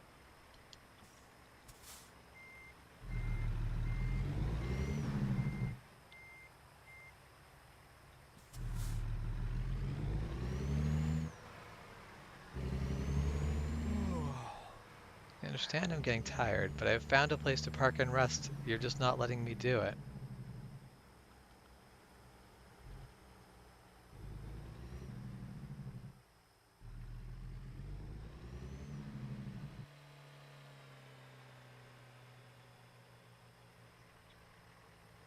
Okay, well, what are my options? Well, let's do the very illegal thing.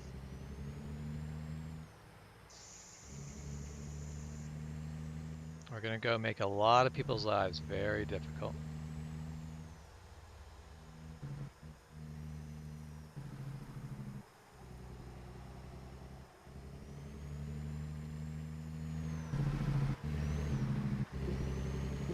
So we're gonna go across the road to the other rest stop and see if I can sleep in that one, because I can't sleep in this one.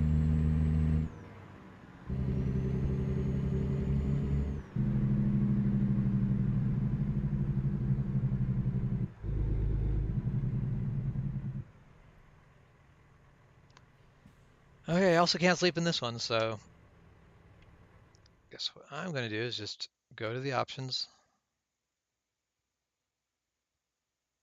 This is why I wish it wasn't based on having to be a specific rest stop area, but rather being, there, we're going to turn fatigue simulation off. And we're going to carry on our way because I refuse to be punished for... Basically, I basically don't want to risk falling asleep at the wheel and crashing because the game goes, oh, you're tired and didn't go to a rest stop in time, when I have gone to the rest stop. It's just literally not letting me sleep at the rest stop.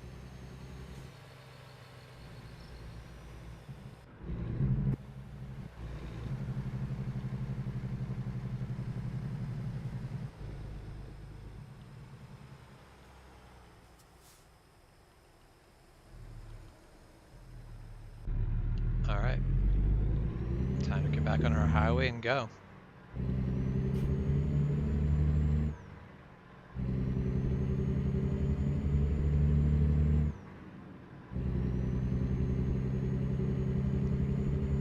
So I don't know if this is a bug. Like, I don't know if it's just that these rest stops didn't get coded correctly, and therefore the actual rest stop is missing, and no one has taken the time to report, or if it has been reported, they just haven't taken the time to fix the bug yet. But I should actually take a look at where on the map was that. So the rest stops between Billings and Miles City. I'll take once the stream is over, I'll take a look and see if that bug is a known bug.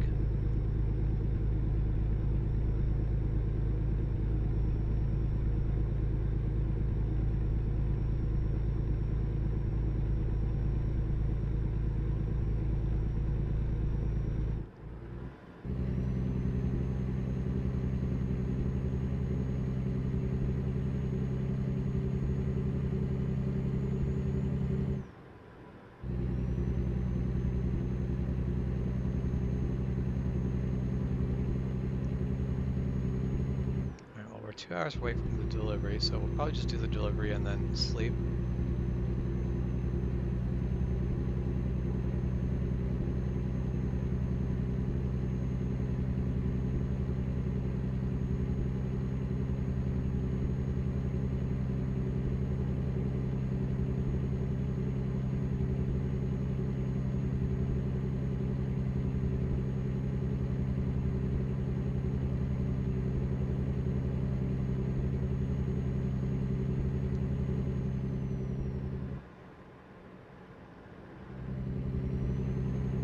Like that right over there, that should be a usable rest stop in my opinion. Anywhere we can safely really pull entirely off the road and there isn't some obvious reason for why you shouldn't be able to stop there, I think you should be able to just pull over and rest. Most roads, if you really come down to needing it, there's a lot of places you can pull over and rest.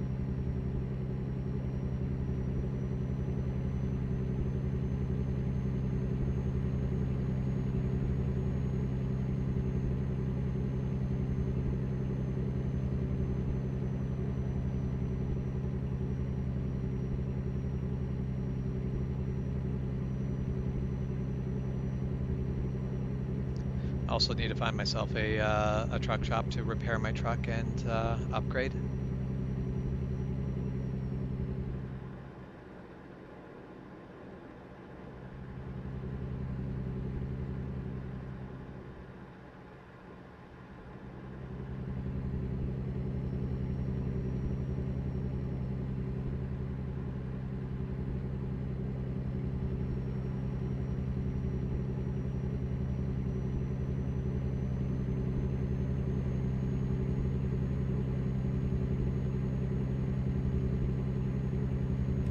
Probably turn my lights on. It is getting dark. And we are 1 hour from the destination. So we're getting close.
Now this might actually fix the slowly creeping forward in the time that I wake up in the game issue, because it'll be waking up later because of the fact that I've basically blown through my bedtime by a couple hours. So that'll sort of reset me back to a more reasonable time. So this might actually work out well. Oh. I guess the rest stop issue distracted me from the fact that I also have only so much fuel left, but I can definitely do the delivery and then go find fuel.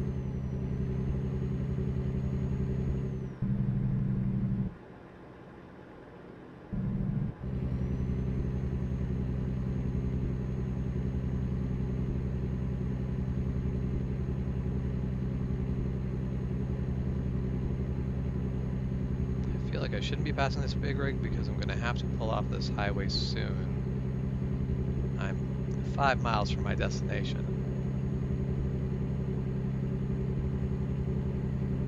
4 miles. But it's still on the map. It's still, I am just going on this highway.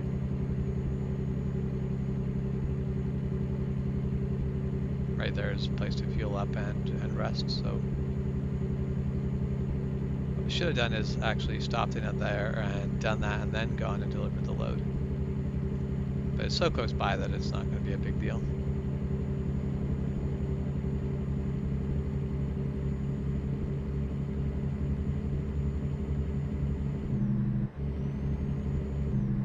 Yeah, we're going to be, the highway ends here and we have to make this right turn. And then the place we want to be is right there.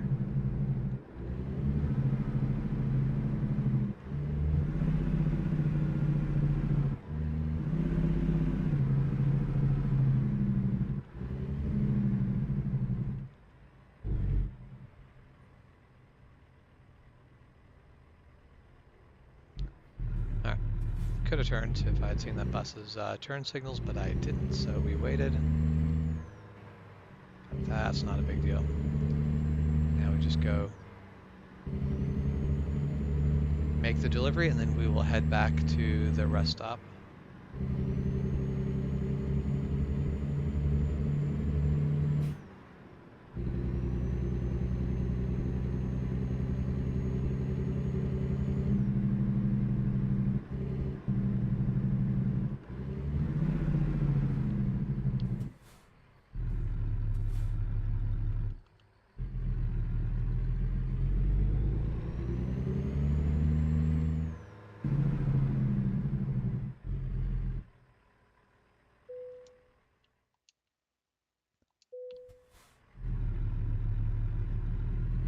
Okay, so we just need to pull straight forward into here and drop the trailer.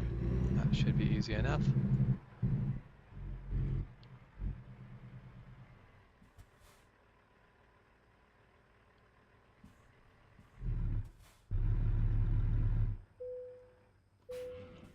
Done and done. Gotta like it.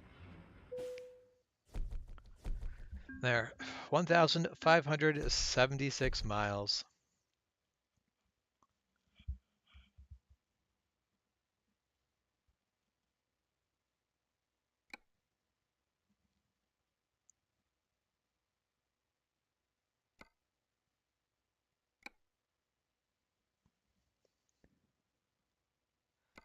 So now we have $200,000. We can borrow 160,000.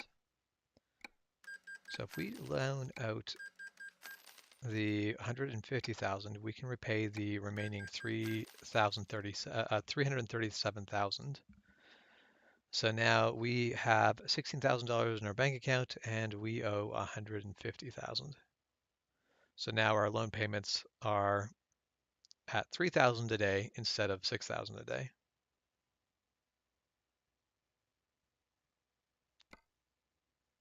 So another couple days like this, and we'll have basically paid off all of our debts, and we'll be riding high.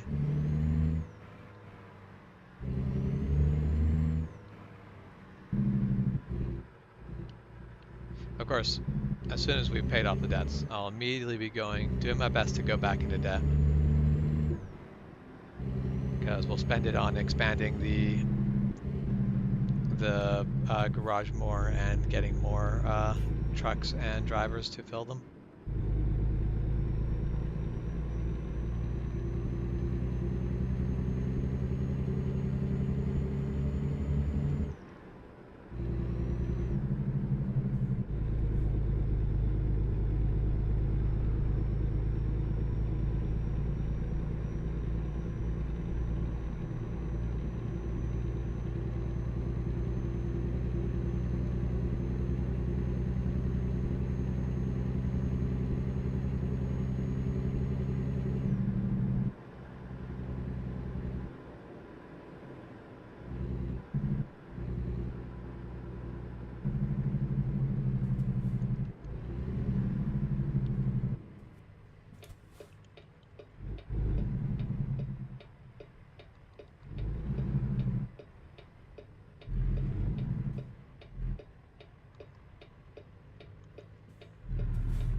I am not a fan of daylight savings time. I think it had a purpose. It made sense when it was used, but natural lighting is no longer a important part of the workday. I would rather have some and that's during the winter is the biggest thing. I would prefer to have some daylight after. I'd prefer to drive home in the light. I'd prefer there to still be daylight when I go home after work in the winter. That's the biggest thing I would like. I hate having to I hate having to basically go to work in the dark and come home in the dark.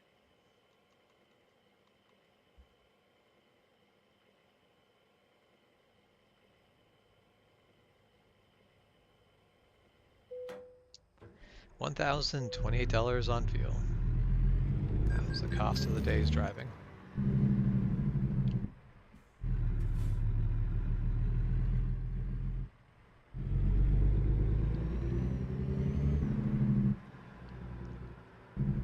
All right.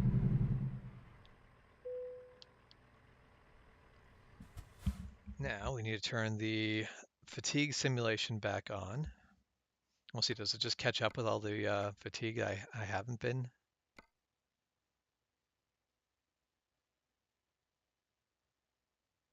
I basically I drove through, or is it going to come back? Yeah, so it comes back immediately that I am tired.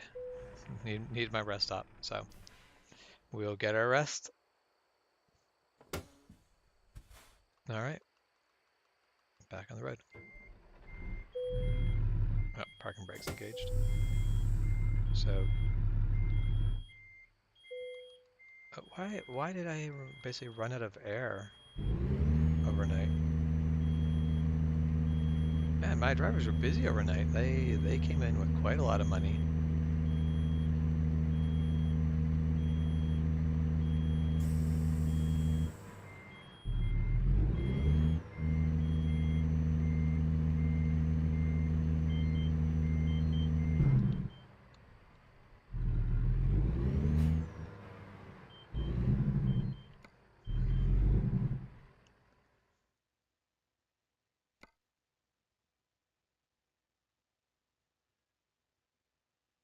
But okay, we are going to stop the stream right here because we will come back to this next. Basically, we'll come back to this tomorrow and we'll pick up a load, and then next time we're conveniently nearby a truck shop, we'll repair and upgrade our truck then. I don't think we actually have quite enough money in order to do it right now. So we'll just stop right here. And I'm going to end the stream, but thank you for joining. I hope you have a good afternoon or a good morning or a good night, depending on when this finds you. We'll talk to you guys later.